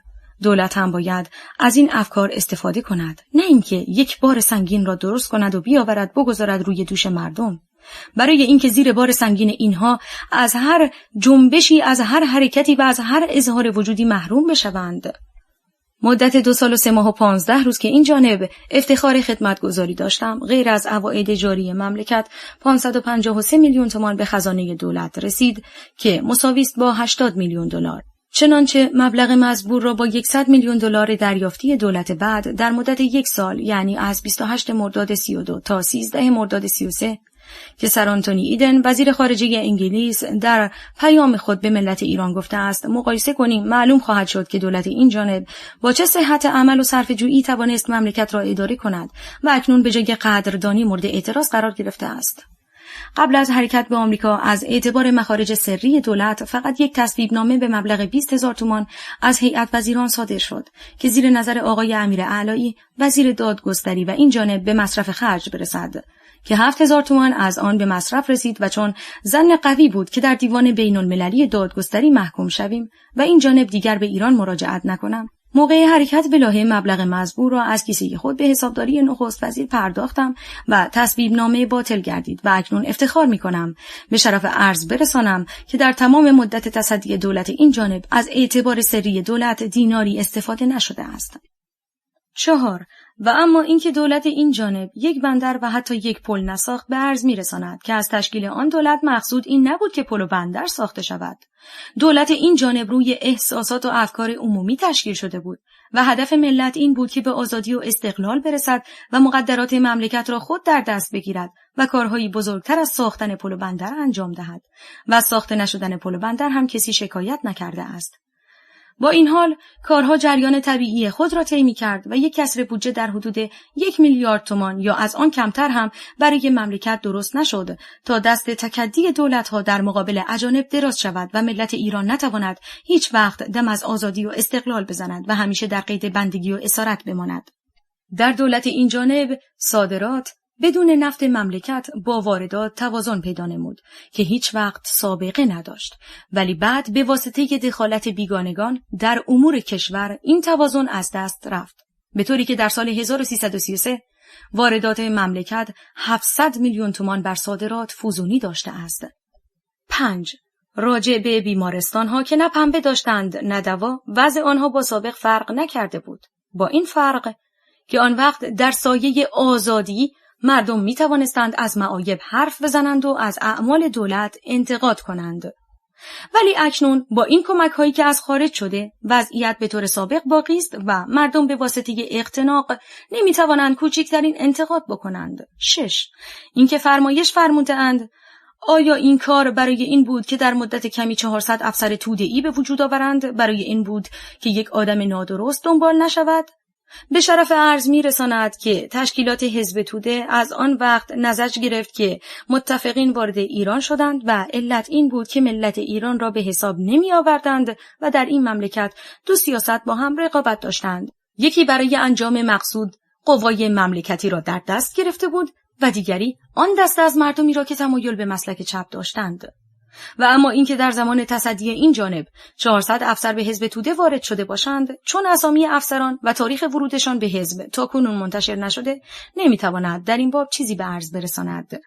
راجع به تعقیب کارمندان دولتی و هر گونه اصلاحات داخلی تا وقتی که دولت در مراجع بین المللی مبارزه می‌نمود، نه فرصتی برای این قبیل امور بود، نه صلاح مملکت بود که دولت عده‌ای را با خود مخالف کند تا بتوانند از آنها بر علیه دولت سوء استفاده کنند. این بود که پس از خاتمه کار در مراجع بین المللی تصمیم گرفت اول از وزارت جنگ و دادگستری شروع کند. در وزارت جنگ برای رسیدگی به کار افسران کمیسیونی به انتخاب خودشان تشکیل شد که عده زیادی را صالح تشخیص ندادند که چون تصمیم کمیسیون این جانب را متقاعد ننمود، مجدداً هیئتی که اعضای آن مورد توجه و حسن ظن اعلیحضرت همایون شاهنشاهی بودند در این کار تجدید نظر نمودند و چنین اظهار عقیده کردند که از آن عده فقط 136 نفر بر طبق قانون بازنشسته شوند که همینطور عمل شد و از دو حال هم خارج نبود. اگر عده مزبور صالح بودند از بازنشستگی، عمل توهین‌آمیزی نسبت به آنها نشده بود. آنها هم مثل سایر افسران بازنشسته شدند و در صورت عدم صلاحیت، چون در پرونده ها مدارک کافی نبود و جریان محاکمه هم طولانی بود، بازنشستگی سبب شده بود که در امور دخالت نکنند و از آنها ضرری متوجه مملکت نشود. ولی این کار به جای اینکه مفید واقع شود مضر گردید، چون که روز 9 اسفند 31 و 28 مرداد 32 از آنها سوء استفاده نمودند و بعد هم به این عنوان که شاه پرستند همگی را بدون استثناء وارد خدمت کردند. اکنون قسمتی از نامه آقای سرتیپ دادستان فرماندار نظامی تهران به آقای سپهبد زاهدی نخست وزیر برای استحضار خاطر خطیر ملوکانه عیناً نقل می شود. شماره 1487 مورخ اول شهریور 1332 جناب آقای نخست وزیر. محترماً به عرض می‌رسانم سرهنگ دوم توپخانه فتح الله لیتکوهی، افسر بازنشسته ارتش که به دستور دکتر مصدق جزو 136 نفر افسران بازنشسته شده است، وضع خدمت مشارون الیه به شرح زیر میباشد. 1. در 3 تیر 1331 رئیس رکن 2 لشکر خوزستان بوده و در اثر فعالیت‌های شاهپرستانه مورد غضب و بعد از 30 تیر به مرکز منتقل و نتیجه در صورت افسران بازنشسته دی ماه 31 منظور و با وجود 16 سال سابقه خدمت بازنشسته شده است. 2. در وقایع 9 و 10 اسفند ماه 31 و تظاهرات به نفع شاه و حمله به خانه دکتر مصدق شرکت داشته و به اتهام حمله به خانه دکتر مصدق مورد تعقیب قرار گرفته که غیاباً قرار نامبرده صادر و متواری بوده. 3.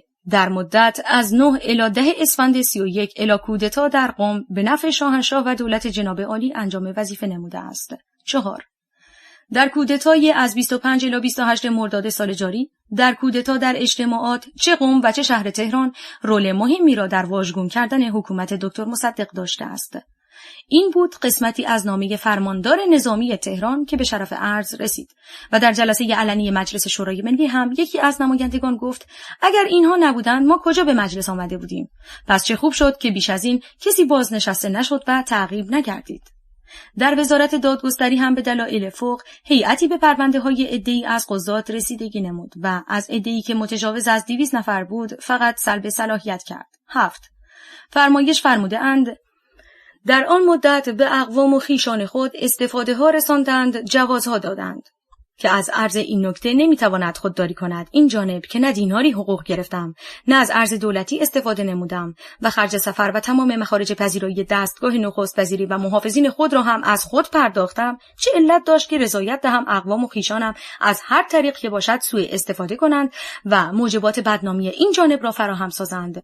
چنانچه در زمان تصدی کار چنین فرمایشاتی شده بود، همان وقت متهمین را اعم از این که خویش بودند یا بیگانه تعقیب می نمودم و به سزای خود می رسانیدم موقع انتخابات دوره 17 تقنینیه پسرم را که معاون وزارت راه بود از کار برداشتم و کسر حقوق او را از خود پرداختم تا گفته نشود دولت در انتخابات دخالت نمود و از کارگران وزارت راه سوء استفاده کرد. اکنون در مقابل فرمایشات صریح اعلیحضرت همایون شاهنشاهی قادر نیستم به عرض یک کلام هم جسارت کنم و چون مبارزه با فساد مدتی است که منظور نظر ملوکانه قرار گرفته است، از این چه بهتر که اول از این جانب و خویشانم شروع کنند تا همه درس عبرت بگیرند و برخلاف مصالح مملکت کاری نکنند و این جانب هم که در نتیجه خدمات به مملکت زندانی شده ام دلم خوش بشود که زندانی شدنم قصاص قبل از اثبات جنایت بوده است. 8.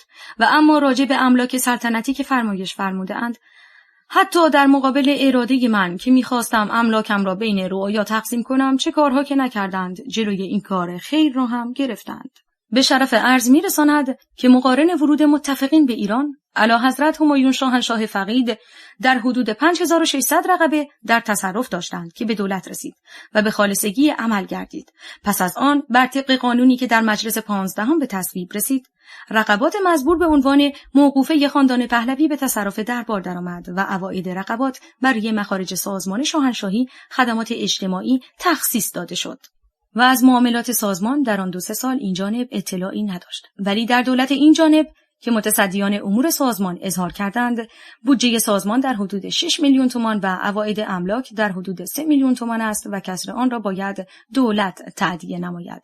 لازم شد در این باب تحقیقاتی بشود. این بود که صورتی از عایدات املاک خواستم، ندادند. پس از آن از اشخاص مطلع تحقیقات نمودم. معلوم شد آنطور که میبایست از املاک مزبور بهره برداری نمیشود. چنانچه فرض کنیم در عصر شاهنشاه فقید هر کدام از این رقبات بعد از وضع مخارج در سال 200 تومان آیدی میداد، عواید سالانه رقبات از 1 میلیون تومان متجاوز بوده است و فرض مبلغی که کمتر از این معقول نیست و آن ملکی که در یک سال کمتر از 200 تومان آیدی میداد هرگز مورد توجه اعلیحضرت همایون شاهنشاه فقید قرار نمی گرفت. در آن عصر یک خروار گندم در حدود 16 تومان داد و ستد می شد و در این سنوات که در حدود 160 تومان یعنی 10 برابر آن معامله می شود، املاک مزبور نمی بایست کمتر از 10 میلیون تومان در سال آیدی بدهد و رقم 3 میلیون تومان آیدی در سال دلیل واضح و مسلمی بود که یا املاک را درست اداره نمی کنند و یا از عوائدشان زیاد سوء استفاده می نمایند. نظر به اینکه اعلیحضرت همایون شاهنشاه تصمیم فرمودند که املاک به زارعین انتقال داده شود، تحقیقات شد که در ظرف چه مدت ممکن است این 5600 رقبه به تصرف زارعین درآید.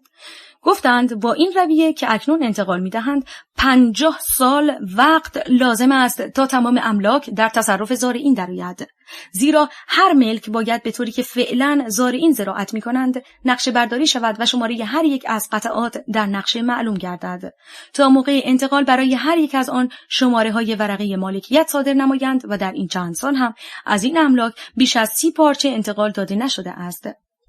نظر به اینکه دولت دارای تشکیلات و کارمندان زائدی بود که با تصویب جزئی اعتبار میتوانست املاک را اداره نماید، برای صرفه‌جویی از مخارج بهره برداری چنین به نظر رسید که املاک مزبور ضمیمه خالصجات دولتی بشود.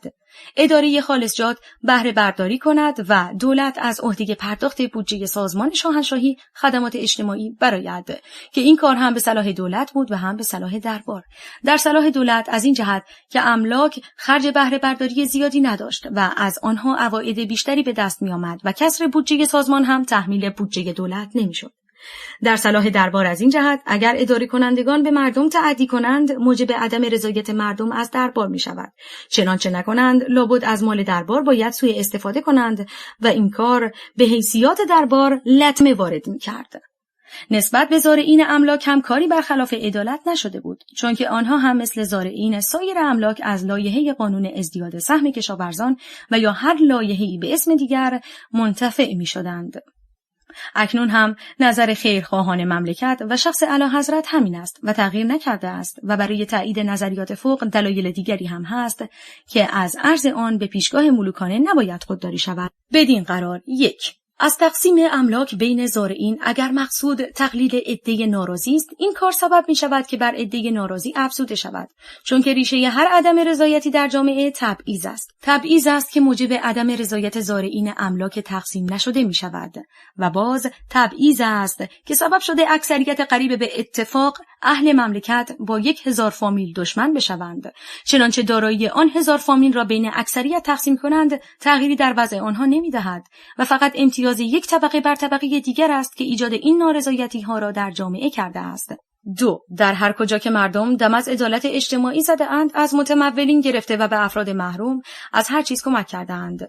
با وضعیت فعلی، راه منحصر به فرد این است که از عواید مالکین تا آنجا که از سرپرستی املاک خود مایوس نشوند گرفته شود و قسمتی از آن صرف بهبود حال زارعین و قسمت دیگر صرف امور اجتماعی محل بشود که این کار شده است و باید با حسن وجه آن را اجرا کرد. 3. عدالت اجتماعی آن عملی را گویند که نسبت به تمام افراد و در تمام کشور به یک صورت اجرا شود. چه فرقی است بین زارعین، چند پارچه املاک سلطنتی که در این چند سال 30 پارچه ملک بین آنها تقسیم شده با زارعین بقیه همان املاک که تا 50 سال دیگر باید بشود و همچنین بین زارعین املاک سلطنتی با زارعین املاک دیگران که بین آنها تاکنون 1 پارچه ملک هم تقسیم نشده است. چنانچه صلاح این است که املاک بین زارعین تقسیم شود. نظر به اینکه اعلیحضرت همایون شاهنشاهی پادشاه مملکتند، این کار میبایست در تمام ایران بالسویه و از روی مطالعه و تحقیق این که در ممالک دیگر به چه ترتیب صورت گرفته و رویه کدام یک از آنها در ایران عملی تر است اجرا شود. از آنچه به شرف عرض رسید، 2 موضوع آن برای مملکت اساسی و حیاتی است. یکی کسر بودجه مملکت است و دیگری کسر بودجه دولت. واردات مملکت در سال 1333 بر صادرات بدون نفت 700 میلیون تومان فزونی داشته و بودجه دولت هم نسبت به سالهای قبل 700 میلیون تومان کسر پیدا کرده است. چنانچه این 2 موضوع اصلاح شود، ساختن پل و بندر در درجات 3 و 4 است که آنها هم هر کجا لازم باشد تحت توجهات اعلیحضرت همایون شاهنشاهی ساخته خواهد شد. قسمت دوم از طریق مجلس و جراید. 1. اظهار شده است اگر دولت این جانب با پیشنهاد بانک بین‌المللی و یا پیشنهاد آقای هندرسن سفیر کبیر آمریکا موافقت می‌کرد، مجلس 18 دچار قرارداد کنسرسیوم نمی‌شد و ضرر هر یک از آن 2 پیشنهاد برای مملکت از این قرارداد کمتر بود. که این اظهار مبنی بر هیچ اساس نیست، چون که دولت این جانب برای سازش با شرکت سابق تشکیل نشده بود، بلکه موجودیت آن روی این اصل بود که مملکت آزادی و استقلال خود را به دست آورد. چنانچه حس می‌نمود که نیل به این هدف ممکن نیست، میبایست از کار کنار رود و دولت دیگری روی کار بیاید که قراردادی غیر مضر با کنسرسیوم منعقد کند. راجع به پیشنهاد بانک بین‌المللی که یکی از نمایندگان دیگر هم در این باب اظهاراتی کرده بود، با اینکه علت عدم موافقت دولت در لایحه فرجامی مورخ 14 شهریور 33 صفحه 17 عرض شده، اکنون باز به طور اختصار به عرض جواب مبادرت می‌شود که بعد از ملی شدن صنعت نفت، شرکت نفت انگلیس و ایران هرچه در تمام مملکت داشت به ملت ایران تعلق گرفت و دیگر صاحب مالی نبود که بانک بین‌المللی دستگاه نفت را از طرف دولت به عنوان مالکیت معادن و از طرف شرکت به عنوان مالکیت تأسیسات نفت اداره کند. و کارشناسان نفت تبعی انگلیس هم که در نتیجه خلع ید از ایران رفته بودند برگردند و مشغول کار شوند. چون که شرط اصلی حل قضیه از طرف بانک یکی اداره نمودن معادن نفت از طرف دولت و شرکت نفت هر دو بود و دیگری برگشت کارشناسان انگلیسی به آبادان. آیا امضای چنین قراردادی غیر از این بود که قانون ملی شدن صنعت نفت لغو شود و بهره برداری از معادن کماکان در دست شرکت نفت انگلیس و ایران قرار گیرد؟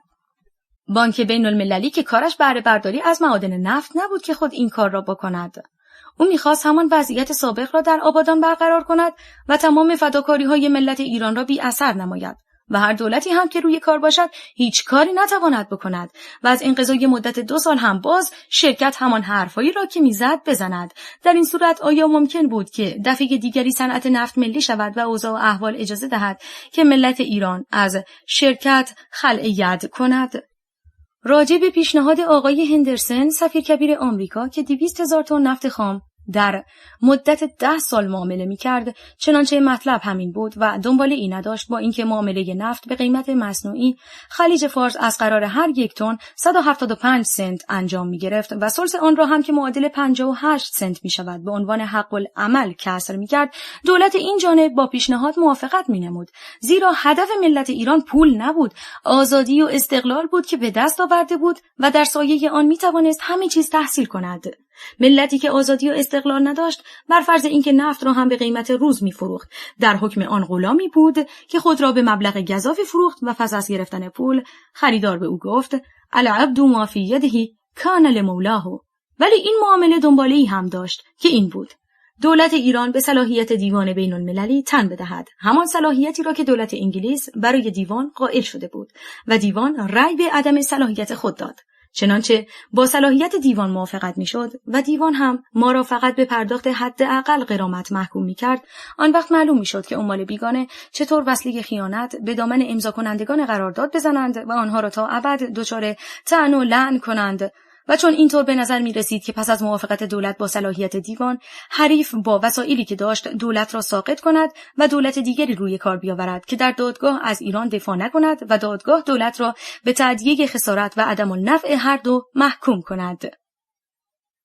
یعنی بهره‌ای که هرگاه صنعت نفت ملی نشده بود و در مدت 40 سال شرکت از معادن ایران می‌برد، دولت از عهده برآید. این جانب پیشنهاد کردم حریف مبلغ مدعا به خود را تعیین کند تا بتوانیم با صلاحیت دیوان موافقت کنیم. این پیشنهاد نه برخلاف عادت بود نه برخلاف مرسوم، چون که هر دائنی اول طلب خود را به مدیون اظهار می کنند تا اگر حاضر نشد به طور مسالمت‌آمیز رفع اختلاف کند، آن وقت از مراجع رسمی درخواست احقاق حق نماید و مقصود از پیشنهاد این بود که مبلغ مدعا به معلوم شود و به عرض مجلسین برسد و تذکر داده شود که دادگاه پیش از این دولت را محکوم نخواهد کرد، چنانچه مجلسین تصویب می نمود قرارداد منعقد شود. ولی از آنجایی که حریف حسن نیت نداشت، حاضر نشد که مبلغ مدعا به را تعیین نماید و الا چه مانعی داشت که آن را تعیین کند و دولت با اجازه مجلسین قرارداد و دنباله آن هر دو را امضا نماید. دیوان بین المللی دادگستری یا هر هیئت پرهیزگار وقتی به حق حکم می کند که مدافع از روی کمال درستی و شرافت از موکل خود دفاع کند، وقتی که دولت خود را مدعی بیاورد و مدافع را هم خود او تعیین نماید، نتیجه کار همان می شود که ما پیش بینی می کردیم. کما اینکه قرارداد جدید نفت هم روی همین اساس گذشت و نمایندگانی که از روی مطالعه و تحقیق مضرات آن را گفتند مثل یک نماینده حقیقی ملت از وطن خود دفاع کردند. این بود جهاتی که ما نتوانستیم با پیشنهاد آقای سفیر کبیر آمریکا موافقت کنیم. 2. اعتراض شده بود که لایحه قانونی این جانب معروف به قانون امنیت اجتماعی برخلاف روح آزادی وضع شده و یک قانون ارتجاعی است. لذا عرض می‌کنم تصدی این جانب در کار و اجرای اصول دموکراسی سبب شده بود که در بعضی از دهات اخلالگران مزاحم مالکین بشوند و دولت ناچار بود مقرراتی برای رفع مزاحمت از مالکین وضع کند. این بود که در 28 اسفند ماه 31 لایحه قانونی به نام مجازات اخلال در نظم و امنیت عمومی برای مدت 3 ماه به امضا رسید که در 16 خرداد 32 برای 3 ماه دیگر تمدید گردید.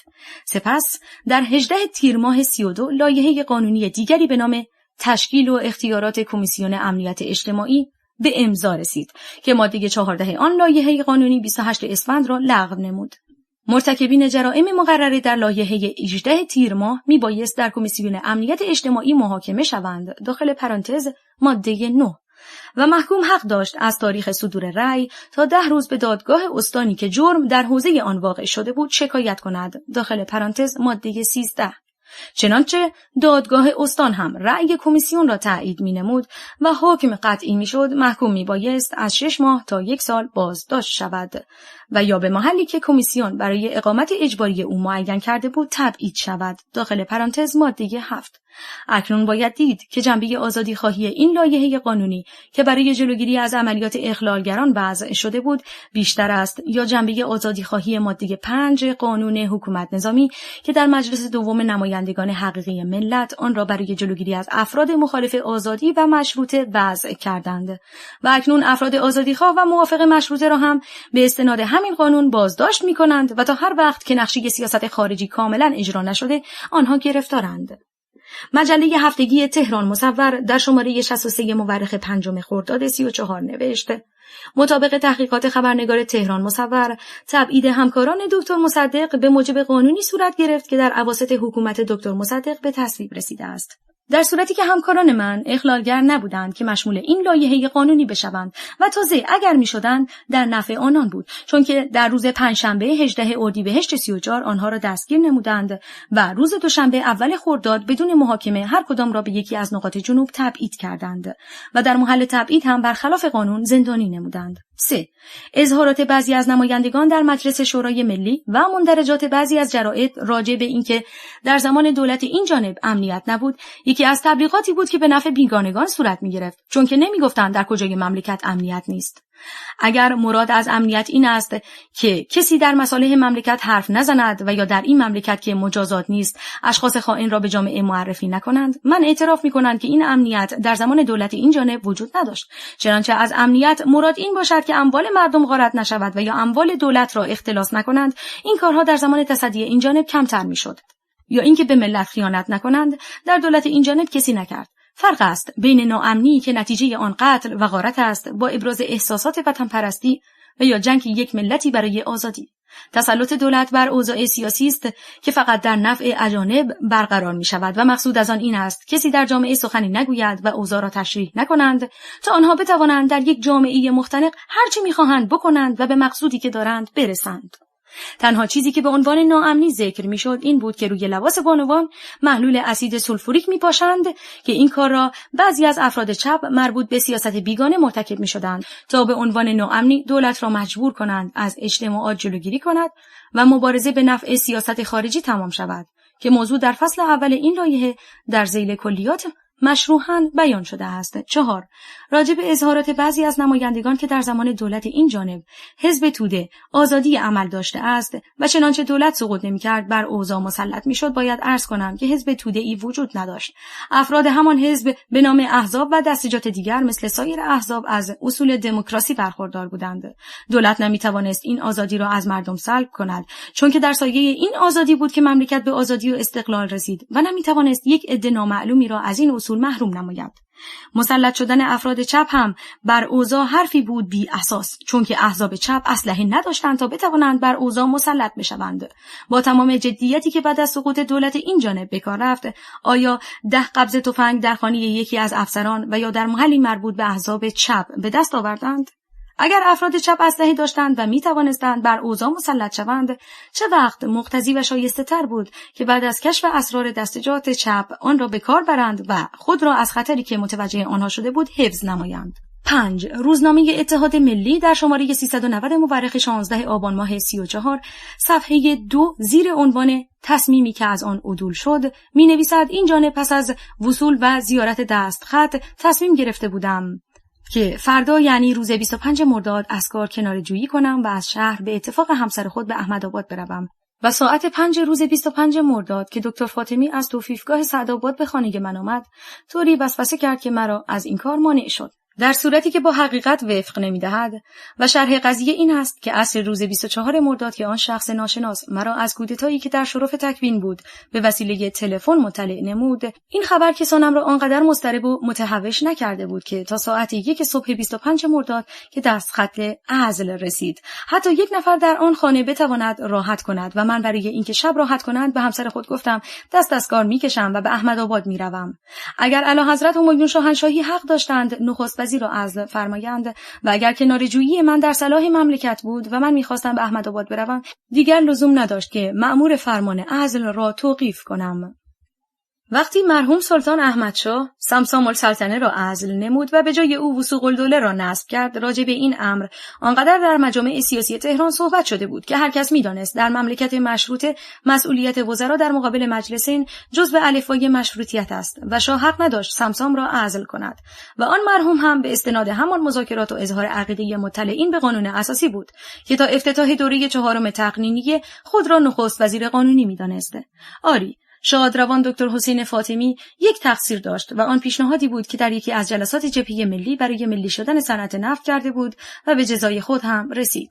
و نیز روزنامه مزبور در شماره 392 مورخ 30 آبان ماه 34 صفحه 2 می‌نویسد: همان هیئتی که این چند نفر در اتاق دکتر مصدق نشسته بودند به وسیله تلفن اطلاع داده شد که یکی از مجسمه‌های میدان‌های تهران را پایین کشیده‌اند.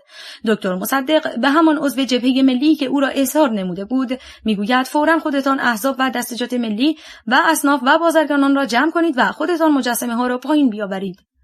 این چیزی است که دکتر مصدق شخصا در محاکمه خود به آن اقرار کرد و مسئولیت پایین آوردن مجسمه ها را به گردن گرفت. ولی وقتی که همان عضو جبهه ملی برای انجام دستور بیرون آمد و همان مسیر اولیه را تا میدان بهارستان و اوایل خیابان شاه‌آباد گذراند، احساس کرد کار از کار گذشته است و ابتکار عمل در اغلب جاها با جناح چپ می باشد.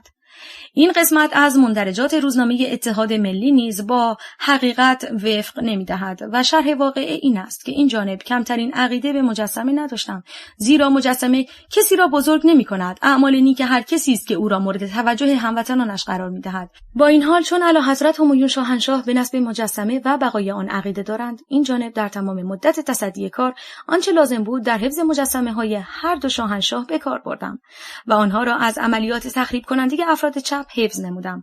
ولی آن روز که درست خاطرم نیست کدام یک از روزهای آخر مرداد بود که وضعیت شهر صورت عادی نداشت و این خبر رسید، دستور دادم قبل از هر اقدامی از طرف افراد چپ مجسمه‌های اعلیحضرت شاهنشاه فقید را دستجات و احزاب ملی خود بردارند تا چنانچه بعد خودمان آنها را به جای خود نگذاریم. عمال بیگانه ما را با افراد چپ همکار قلمداد نکنند و علت اینکه ما نمیتوانستیم مجسمه اعلیحضرت شاهنشاه فقید را به جای خود نصب کنیم در سلطنت آباد موقع بازجویی اظهار نمودم و به همین جهت هم بود که دادستان در کیفرخواست خود مرا به عنوان مجسمه‌های اعلیحضرت فقید تعقیب نمود. نسبت به مجسمه‌های اعلیحضرت همایون شاهنشاهی همیشه احترام داشتم، چنانچه دولت سقوط نمی‌کرد جبران عملیات ناگوار افراد چپ می‌شد و آنها را به جای خود می‌گذاشتم.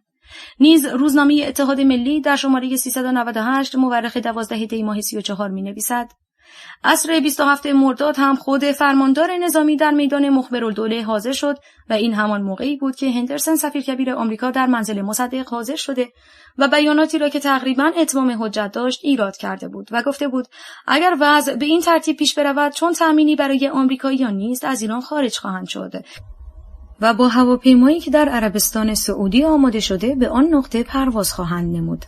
و متعاقب همین ملاقات بود که دستور جلوگیری از توده‌ای‌ها داده شد و برای اولین مرتبه در آن چند روز حمله جدی سربازان با سرنیزه و تفنگ به اجتماعات آنان شروع شد. مندرجات روزنامه مزبور برخلاف حقیقت است، چون که آقای سفیر کبیر آمریکا چنین مذاکراتی ننموده بود و دستور جلوگیری از افراد توده هم مدتی قبل از آمدن ایشان که ساعت 6 بعد از ظهر بود صادر شده بود. چنانچه فراموش نکرده باشم بیانات ایشان را که آقای علی پاشا صالح ترجمه نمودند روی 3 موضوع بود. یکی این بود شهرت این که آقای سرلشکر زاهدی در سفارت ماست خلاف حقیقت است. دیگر این که با رفراندومی که در ایران صورت گرفت من مخالف بودم و سومی این بود که از میدان 3 اسفند که می‌گذشتم مجسمه اعلیحضرت شاه فقید را که برداشته بودند دیدم و بسیار متاسف شدم. خواستن وقت ملاقات فوری در روز 9 اسفند و همچنین ملاقات روز 27 مرداد هر کدام جهت خاصی داشت که نسبت به ملاقات روز 27 مرداد میتوانم عرض کنم. علت این بود که میخواستند بفهمانند از جریانی که بعد روی داد ایشان بیخبرند.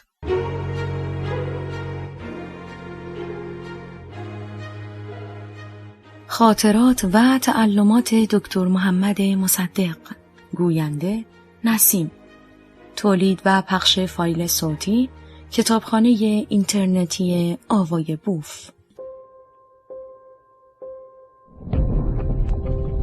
avayaboof.com.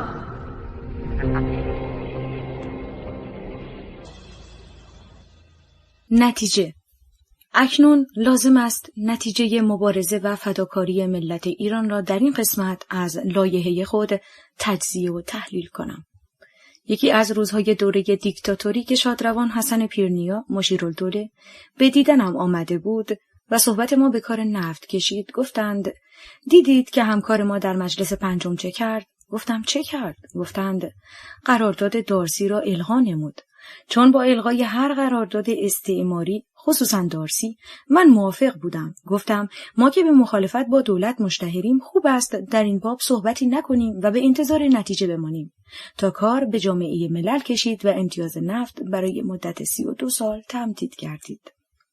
من در آن سالها در ده زندگی می کردم و برای اینکه گرفتار نشوم با کسی معاشرت نمی کردم. با این حال یکی از روزها که به شهر آمده بودم دل به دریا زدم و خدمت ایشان رسیدم. گفتند اگر حرفی بزنم خواهید گفت که چون به مخالفت با دولت مشهوریم حرفی نزنیم که من از بیانات خود در جلسه قبل معذرت طلبیدم. سپس شروع به مذاکرات شد و نظریات خود را بدین طریق بیان نمودند. 1. از نظر سیاسی، تمدید مدت سبب شد که باز تا 60 سال دیگر، یعنی از 1933 تا 1992 ایران نتواند قدمی در راه آزادی و استقلال خود بردارد.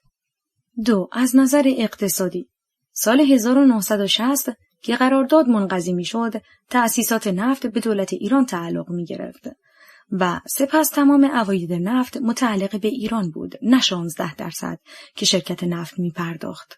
و اکنون باز همین مبلغ را به صورت دیگر خواهد پرداخت. بنابراین 84% از عایدات ما برای مدت 32 سال به جیب خارجی رفته است. گفتم اینها همه صحیح، پس چرا برای چنین قراردادی جشن می‌گرفتند و چراغان کردند؟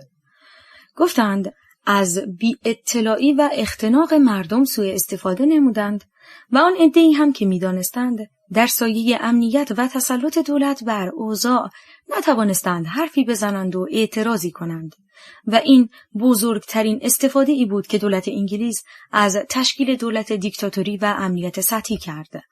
از آن به بعد من همیشه در این صدد بودم که مضرات تمدید را گوشزد کنم، ولی اوضاع و احوال اجازه نمیداد و کسی قادر نبود حتی یک کلام در صلاح مملکت اظهار کند. این بود که نه چیزی گفتم نه چیزی نوشتم و با این حال بدون ذکر هیچ دلیلی روز 5 تیر ماه 1319 دستگیر شدم و پس از چند روز حبس مجرد به بیرجند تبعید گردیدم و در آنجا هم چند ماه در حبس مجرد بودم تا شخصی به نام پرن اهل سوئیس که در بیمارستان نجمیه بستری شده بود به خواهش پسرم از من نزد ولیعهد داخل پرانتز شاهنشاه فعلی وساطت نمود و به امر شاه فقید مرا به احمدآباد آوردند و زیر نظر شهربانی تهران بودم تا متفقین به ایران آمدند و آزاد شدم. با این حال به شهر نیامدم تا در انتخابات دوره 14 تقنینیه که در تهران انتخاب شدم در مجلس انجام وظیفه نمودم. تا وقتی که کافتارادزه به ایران نیامده بود و پیشنهاد امتیاز نفت شمال را نداده بود، نتوانستم در مجلس حتی یک کلام از قرارداد 1933 صحبت کنم و به عنوان مخالفت با پیشنهاد او بود که پرده از روی آن برداشتم و باز برای اینکه بتوانیم روزی آن را از بین ببریم و مقدمات آزادی و استقلال ایران را فراهم کنیم، طرح تحریم امتیاز نفت را در یکی از جلسات دیگر مجلس دادم و جدیت کردم تا در همان جلسه به تصویب رسید. در دوره 15 تقنینیه نیز بعضی از نمایندگان توضیحات بیشتری دادند و مردم را از مضرات آن بهتر مطلع کردند و روی این نظریات و تشخیص افکار عموم بود که صنعت نفت در سراسر کشور ملی گردید. نظر به اینکه دولت انگلیس نمیخواست از منافع سرشاری که به استناد آن قرارداد میبرد صرف نظر کند و ملت ایران را به حال خود بگذارد، نقشه‌هایی ترسیم نمودند و دست به عملیاتی زدند که در قسمت 3 از فصل 2 لایحه اردیبهشت ماه 1333 این جانب به دادگاه تجدید نظر نظامی شرح داده شده است و چون هیچ کدام قرین موفقیت نشد، آخرین نقشه که صدور دستخط ملوکانه راجع به عزل من بود صادر گردید. با اینکه صلاح و صرفه شخصی من در این بود آن را بهانه قرار دهم و دست از کار بکشم، نظر به اینکه کناره‌جویی من از کار سبب میشد هدف ملت ایران از بین برود، مقاومت کردم و آن را اجرا ننمودم. خصوصا اینکه اعلیحضرت همایون شاهنشاهی حق نداشتند به دلایلی که در فصل اول لایحه فرجامی 14 شهریور 33 مندرج است، نخست وزیر را عزل کنند.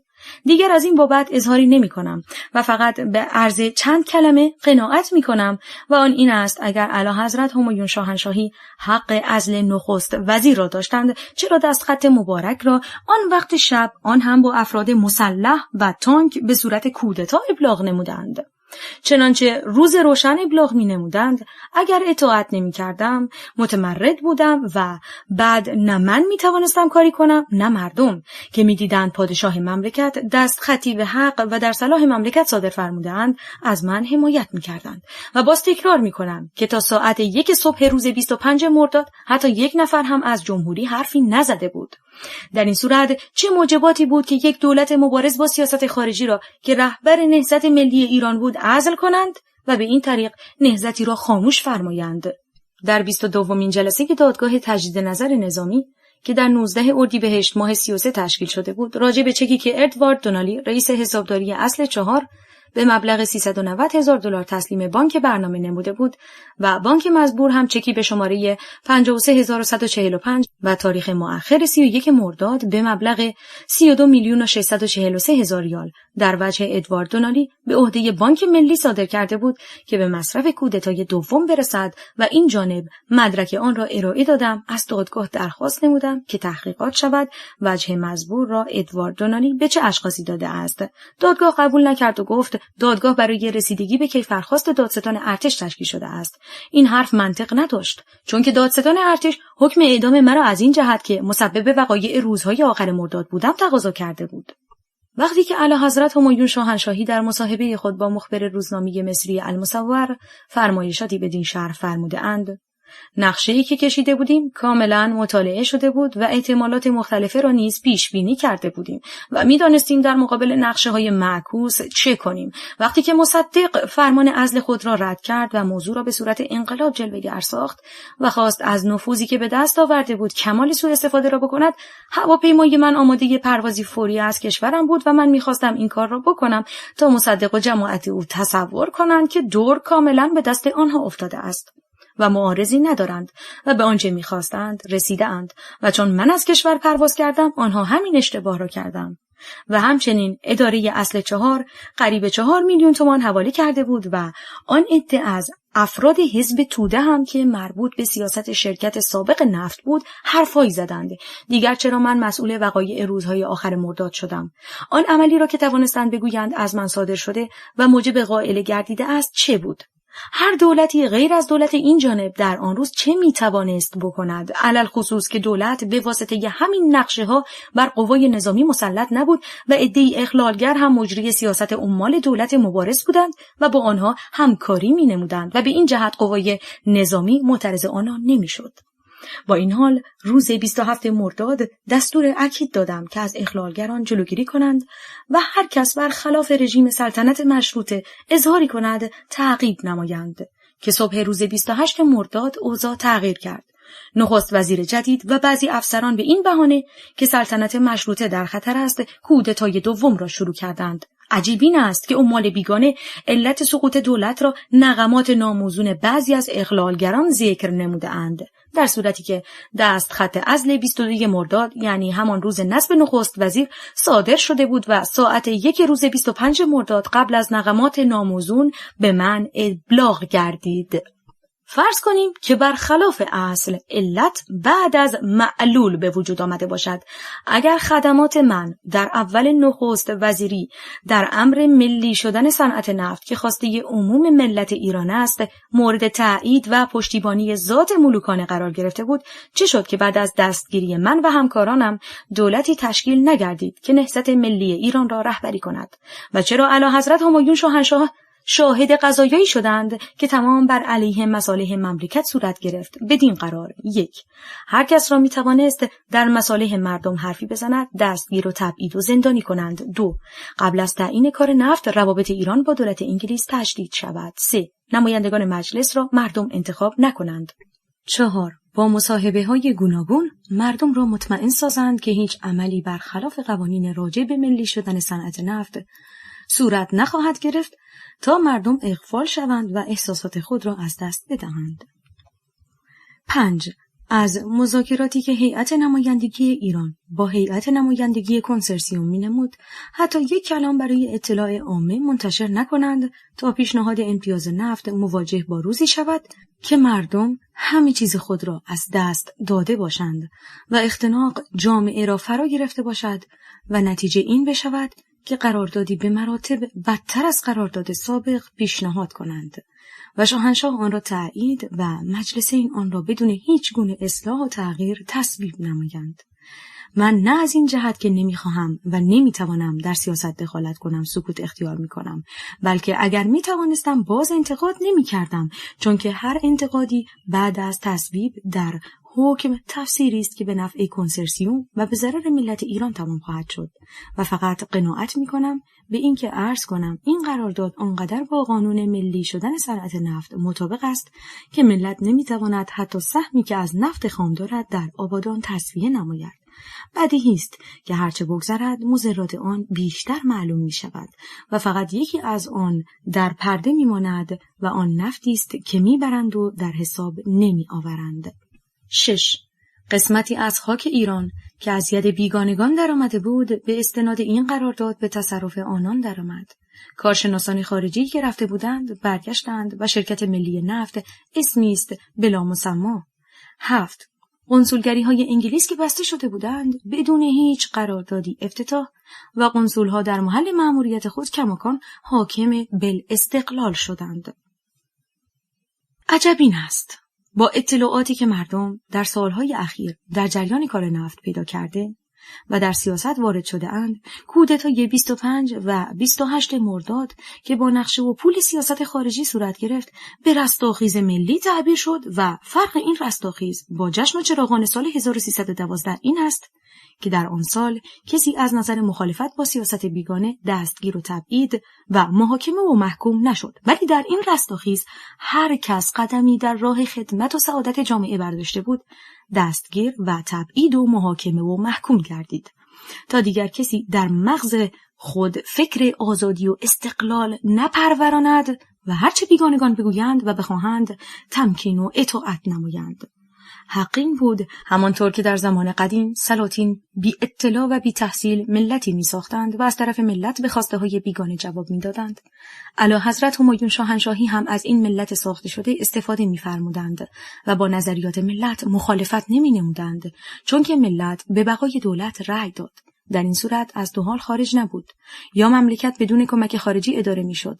از این چه بهتر که شاهنشاه بر مردمی سلطنت می‌فرمودند که خود را در ردیف ملل آزاد جهان قرار داده و از این چه بهتر که در عصر این پادشاه ملت ایران به آرزو و هدف خود می‌رسید و یا نمی‌شد. آن وقت هرچه درباره دولت می‌فرمودند همه قبول می‌کردند. آن وقت بود که حق داشتند مرا محاکمه کنند و هر کسی هم بگوید چه کار خوبی کردند و کارهای بعد از 28 مرداد مغرضانه تلقی نشود و روی تمام اعمال دولت خوب یا بد خط نسخ نکشند و حتی نام وزارت جنگ را که معنا نداشت و مثل همه جا به وزارت دفاع ملی تبدیل شده بود به نام سابق بر نگردانند. من هر وقت این جمله از پیام آقای آنتونی ایدن وزیر خارجه آن روز و نخست وزیر امروز انگلستان را که به مردم ایران داده می‌خوانم، هیچ چیز از این مناقشه جاهلانه تر و بیهوده تر نبوده است. بی اختیار می گریم که چرا عمال بیگانه بتوانند شکست ملت ایران را به رستاخیز ملی تعبیر کنند و برای آن جشن برپا نمایند و این عمل سبب شود که وزیر خارجه انگلیس مبارزه و فداکاری یک ملتی را برای به دست آوردن آزادی و استقلال مناقشه جاهلانه تعبیر کند. اکنون متن کامل پیام آقای آنتونی ایدن وزیر خارجه سابق و نخست وزیر کنونی انگلستان را از جریده کیهان مورخ 13 آبان ماه 1333 نقل می نمایم. لندن، رویتر. آنتونی ایدن در نطقی که درباره نفت ایران در مجلس ایراد نمود گفت: کنسرسیوم موافقت کرده است که مالکیت ایران را بر تأسیسات نفت بشناسد، ولی تا سال 1994 حق خواهد داشت از این تأسیسات استفاده نماید، البته در صورتی که قرارداد به طوری که پیش بینی شده تمدید گردد. من می‌خواهم مختصری درباره 214 میلیون لیره‌ای که از کشورهای دیگر برای سهم خود می‌پردازند صحبت کنم. بعضی‌ها می‌گویند این مبلغ چیزی نبوده و کافی نیست. من همین قدر میگویم که تا چندی پیش من فکر نمی کردم و خیلی ها برای شانس برگشتن به آبادان و استفاده از نفت ایران حتی 214 پنس به ما بدهند. بنابراین به طور کلی من عقیده‌مندم که این مبلغ عادلانه و منصفانه است. درباره شرکت‌های آمریکایی نیز می‌خواهم به طور محکم و خیلی مختصر صحبت کنم. امیدوارم کسی نگوید که آمریکایی‌ها در این قرارداد سوء استفاده کرده‌اند، زیرا چنین چیزی عاری از حقیقت است. ما هیچگاه نمی‌توانستیم بدون کمک آمریکا و مخصوصاً بدون کمک مادی آمریکا به ایران در مدت سالی که ژنرال زاهدی زمامدار بوده در این مذاکرات غامض موفق گردیم. این کمک دولت ایران را از نظر مالی سر پا نگه داشته است.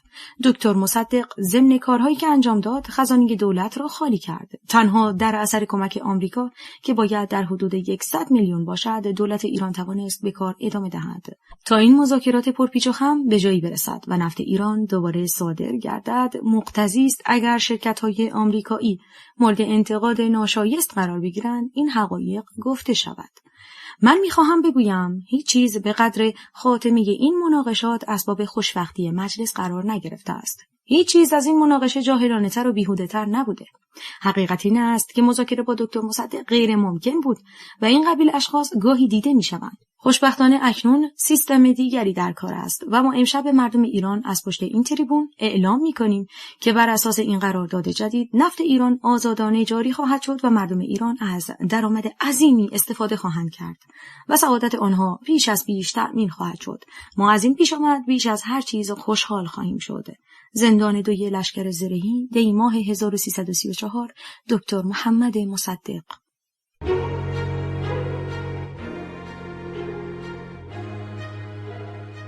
خاطرات و تعلمات دکتر محمد مصدق. گوینده نسیم. تولید و پخش فایل صوتی کتابخانه اینترنتی آوای بوف. avayaboof.com.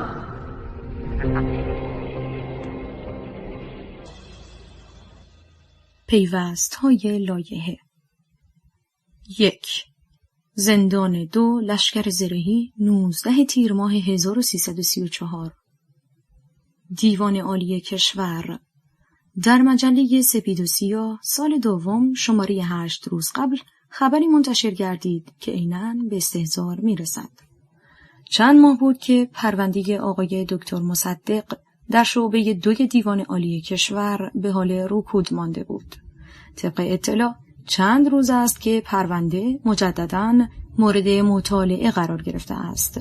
گویا آقای وزیر دادگستری روی دستور صریحی که برای رسیدگی فوری پرونده‌های دادگستری داده است، این پرونده نیز مورد مطالعه مجدد قرار گرفته تا تصمیم نهایی روی آن اتخاذ گردد. از 14 شهریور سال قبل که لایحه فرجامی خود را تقدیم نموده‌ام، همیشه به این انتظار بودم که بر طبق ماده 452 اصول محاکمات جزایی احضار شوم و به دستور ماده 451 همان قانون از خود دفاع نمایم. همه دیدند که در دادگاه سلطنت آباد هر وقت خواستم از خود دفاع کنم، عده‌ای از افراد باشگاه تاج چه ناسزا که نگفتند و جراید نوشتند که چند بار در هر دو دادگاه بدوی و تجدید نظر نظامی به سری شدن محاکمه تهدید شدم و من برای اینکه دادگاه سری نشود و مردم از جریان محاکمه بیخبر نمانند، به مصداق ما لا یدرک کله لا یترک کله از گفتن بعضی حقایق امساک کردم. این امساک نه از این جهت بود که ترسیدم مرا از بین ببرند، بلکه از این جهت بود که خواستم آن حقایق در دادگاهی گفته شود که در تاریخ آزادی و استقلال ایران همیشه بماند. تا هزار مثل من در راه آزادی فدا نشوند، وطن عزیز ما ایران روی آزادی و استقلال را نخواهد دید. ماده 458 قانون اصول محاکمات جزایی میگوید دیوان تمیز در موارد ذیل در صورتی که حکمی را نقض کند ارجاع به محکمه دیگری نخواهد نمود و این موارد را نقض بلا ارجاع گویند. فقره 3 از ماده مزبور یکی از موارد نقض بلا ارجاع را اینطور بیان می کند.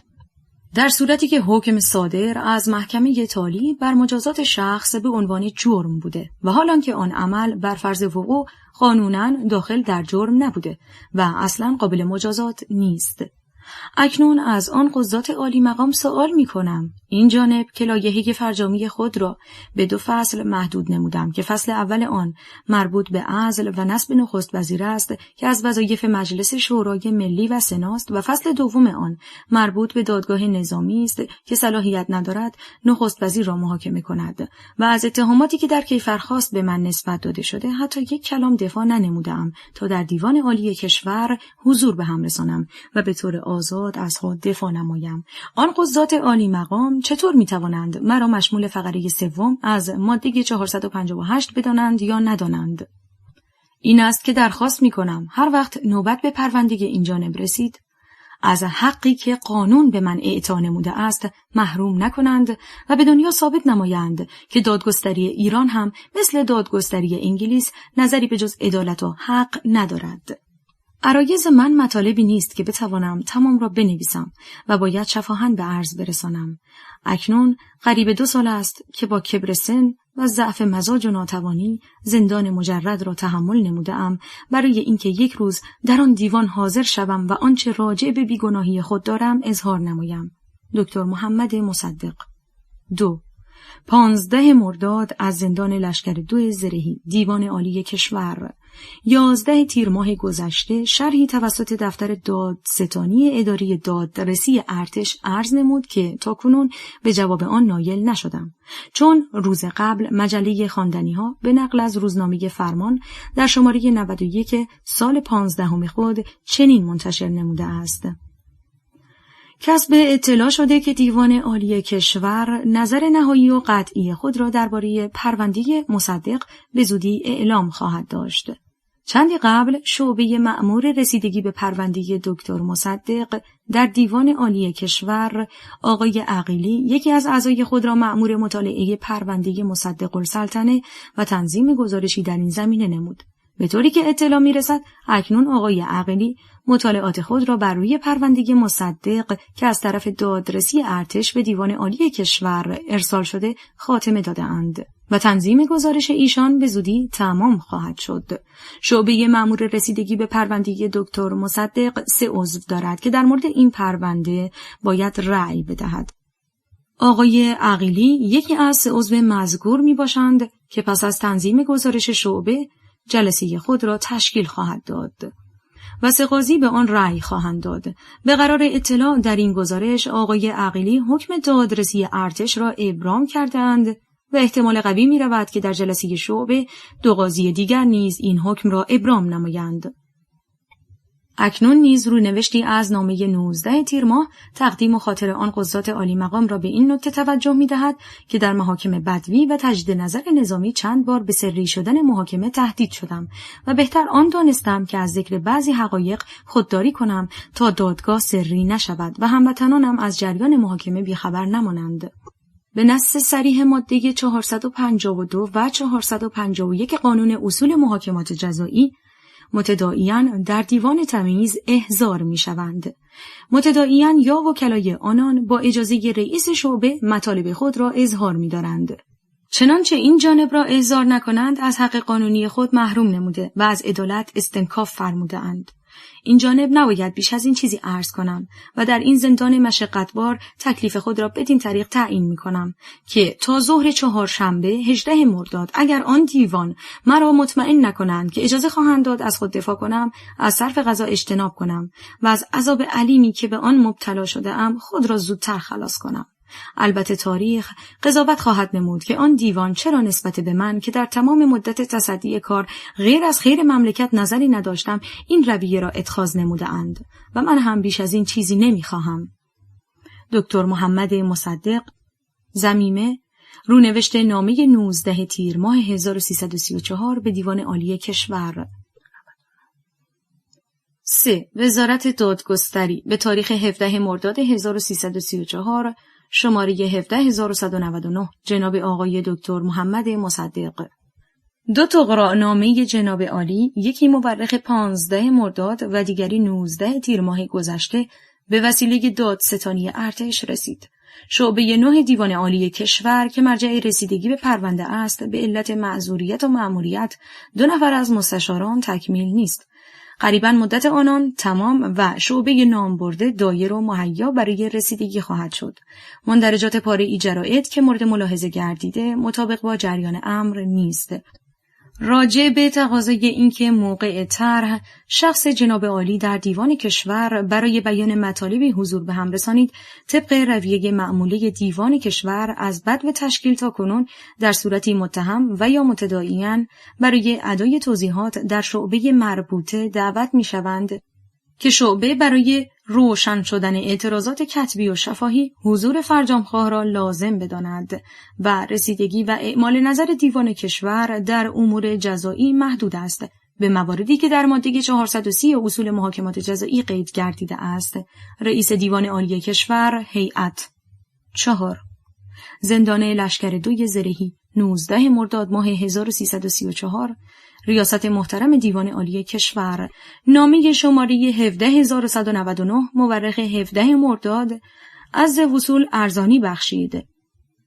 لزوماً به عرض جواب مصدق می شوم که بعد از تقدیم درخواست فرجامی قریب 1 سال باز در زندان به سر بردم و هیچ عرض ننمودم، ولی همین که در مجله سپید و سیاه مطالبی خواندم شرحی عرض نمودم و دیوان عالی کشور را به حقی که قانون به هر متهمی داده است متوجه نمودم. 1. اینکه مرقوم فرموده اند طبق رویه معمولی دیوان کشور از بدو تشکیل تا کنون در صورتی متهم و یا متداعیان برای ادای توضیحات در شعبه مربوطه دعوت می شوند که شعبه برای روشن شدن اعتراضات کتبی و شفاهی حضور فرجامخواه را لازم بداند. عرض می کنم در هر قانون اول این موضوع باید مورد مطالعه قرار گیرد و روشن شود که آن قانون در نفع چه اشخاصی وضع شده است.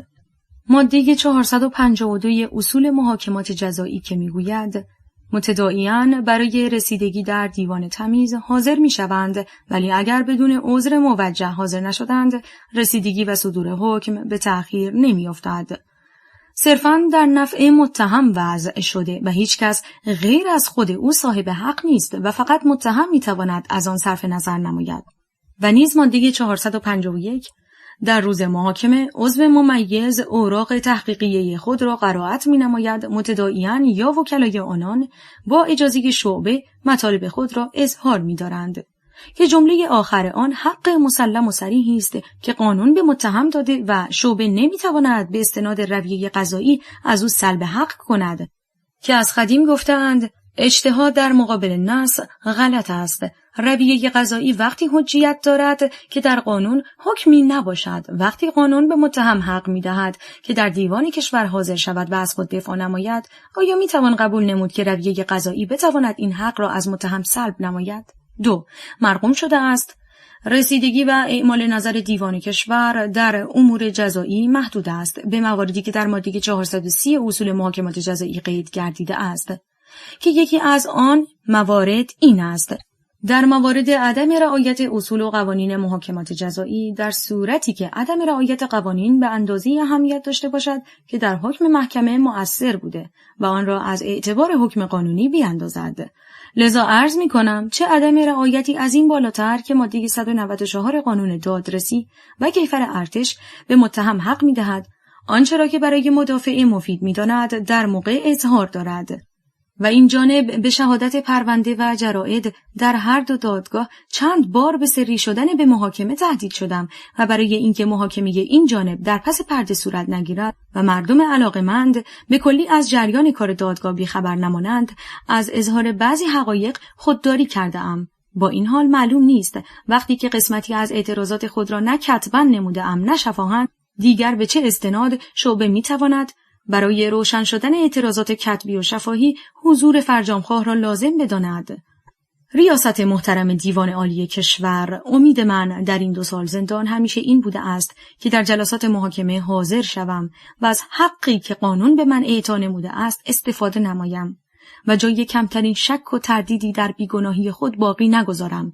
این است که تمنا می کنم بلافاصله بعد از تشکیل شعبه نظریات آقایان اعضای محترم شعبه را در موضوع این درخواست به این جانب ابلاغ فرمایند تا تکلیف خود را بدانم. دکتر محمد مصدق.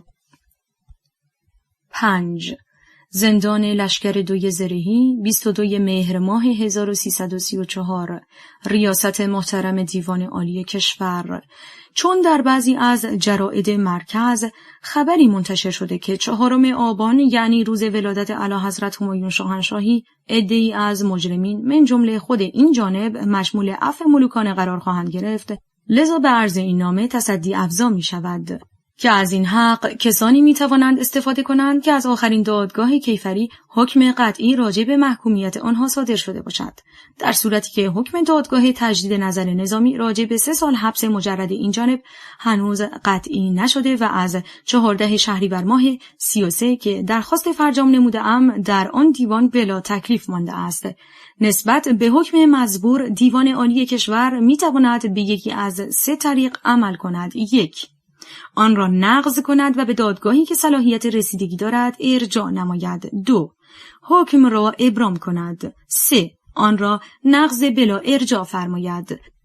اتخاذ هر یک از این 3 طریق بسته به میزان علاقه است که رأی دهندگان به حفظ حیثیات خود و استقلال قوه قضایی دارند و آن چیزی که در اختیار دیوان عالی کشور نیست همان سلب حق حضور در دادگاه از متهم است که حتی در ممالک بسیار عقب افتاده هم آن را از متهم سلب نمی کنند، مضافاً به این که قانونگذار ما هم از این اصل که یکی از اصول مهم حقوق جزایی است الهام گرفته و ماده 451 اصول محاکمات جزایی را بدین طریق تنظیم نموده است.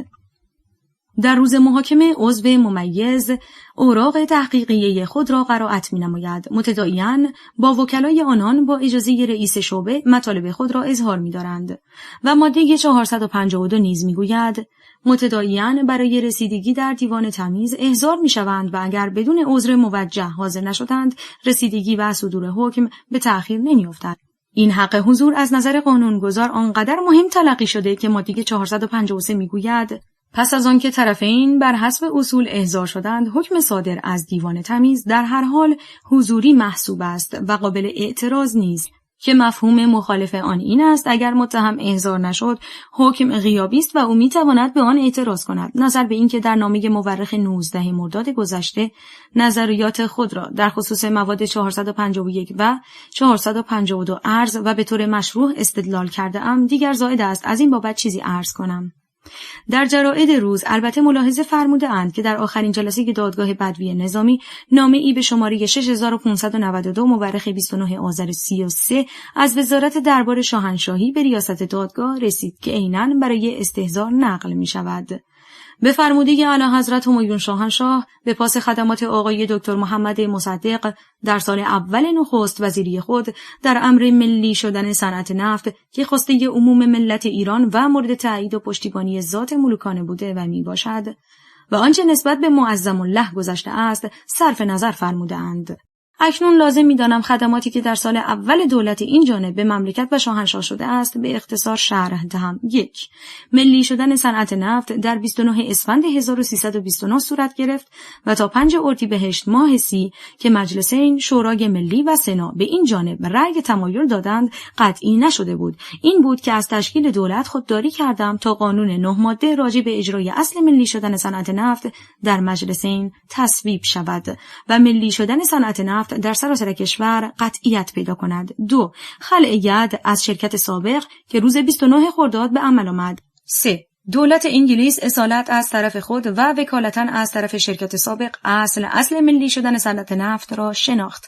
بر فرض عدم شناسایی هم صنعت نفت ملی شده بود، چون که هر مملکت روی اصل حاکمیت ملی میتواند هر یک از صنایع خود را ملی کند و این شناسایی از این نظر مفید بود که شرکت نمیتوانست ادعای عدم النفع کند، چون که ملی شدن صنعت نفت را بدون قید و شرط شناخته بود. بنابراین دعوای شرکت منحصر میشد به غرامت. 4. خروج کارشناسان انگلیس از ایران بعد از 4 مهر ماه 1335. پیشرفت دولت در شورای امنیت. 6. آزادی انتخابات. 7. انحلال قنصولگری‌های انگلیس. از مراحلی که بعد از اردیبهشت ماه 31 یعنی بعد از سال اول تشکیل دولت این جانب ملت ایران طی نمود، چون مورد پشتیبانی و تایید اعلیحضرت همایون شاهنشاه واقع نشده چیزی عرض نمی‌کنم و فقط من باب مثال به یکی از آن مراحل اشاره می‌نمایم و آن شکست سیاست خارجی در دیوان بین‌المللی دادگستری است که در اول مرداد 31 صورت گرفت و قضات آن خود را به سیاست‌های استعماری آشنا و آلوده نکردند و از راه حق و حقیقت قدمی خارج نگذاشتند و حتی سر آرنولد مکنایر قاضی انگلیس و رئیس دیوان بر علیه دولت خود رأی داد و مورد تحسین و تقدیر جهانیان قرار گرفت، چون که قاضی شرافتمند آن کسی است که رأی به حق بدهد و غیر از حق و عدالت چیزی در نظر نگیرد و هیچ فردی در هر مقام نتواند او را آلت فعل قرار دهد و از عقیده و ایمانی که دارد منحرف سازد. از آنچه گذشت این سوال پیش می آید: اگر عملیات سال اول دولت این جانب به شرحی که گذشت خواسته های ملت ایران بوده، آیا از حق عفو اعلیحضرت این جانب باید استفاده کنم یا کسانی که برخلاف خواسته های ملت عمل کرده اند؟ اکنون متجاوز از 1 سال است که این جانب ناگواری های زندان مجرد را تحمل کرده ام، برای اینکه آقایان مستشاران محترم بتوانند پرونده این جانب را مورد مطالعه قرار دهند و بررسی فرمایند تا معلوم شود که چند مرتبه در هر دو دادگاه به سری شدن محاکمه تهدید شدم و برای اینکه کار در پشت پرده نگذرد و مردم از جریان محاکمه بیخبر نمانند، از اظهار حقایقی که به نفع خود بود خودداری کردم. و اکنون معلوم نیست چرا باید از حقی که قانون به هر متهمی داده است محروم شوم و در جلسات دادگاه حاضر نشوم و از خود دفاع نکنم. به طوری که در یکی از جلسات دادگاه نظامی عرض شده، چنانچه اعلیحضرت همایون شاهنشاهی این جانب را مشمول عفو قرار دهند، چون بزرگترین توهینی است که به یک خدمتگزار مملکت می شود، زیر بار آن نمی روم و به زندگی خود خاتمه می دهم. اکنون نیز به استحضار عالی میرسانم که هرگاه شعبه این جانب را برای حضور در دادگاه دعوت نکند و حق دفاعی که قانون به هر متهمی داده است از این جانب سلب کند، چون دیگر وسیله‌ای برای دفاع ندارم، مرگ را به زندگی ترجیح می‌دهم و غیر از نخوردن غذا به وسیله دیگری متوسل نمی‌شوم و تا در زندان به سر میبرم برای اینکه کسی را متهم نکنند طریقه دیگری اتخاذ نخواهم کرد. از همه خواهانم که بعد از اتخاذ تصمیم مرا زحمت ندهند و احتضارم را طولانی نفرمایند. دکتر محمد مصدق. 6.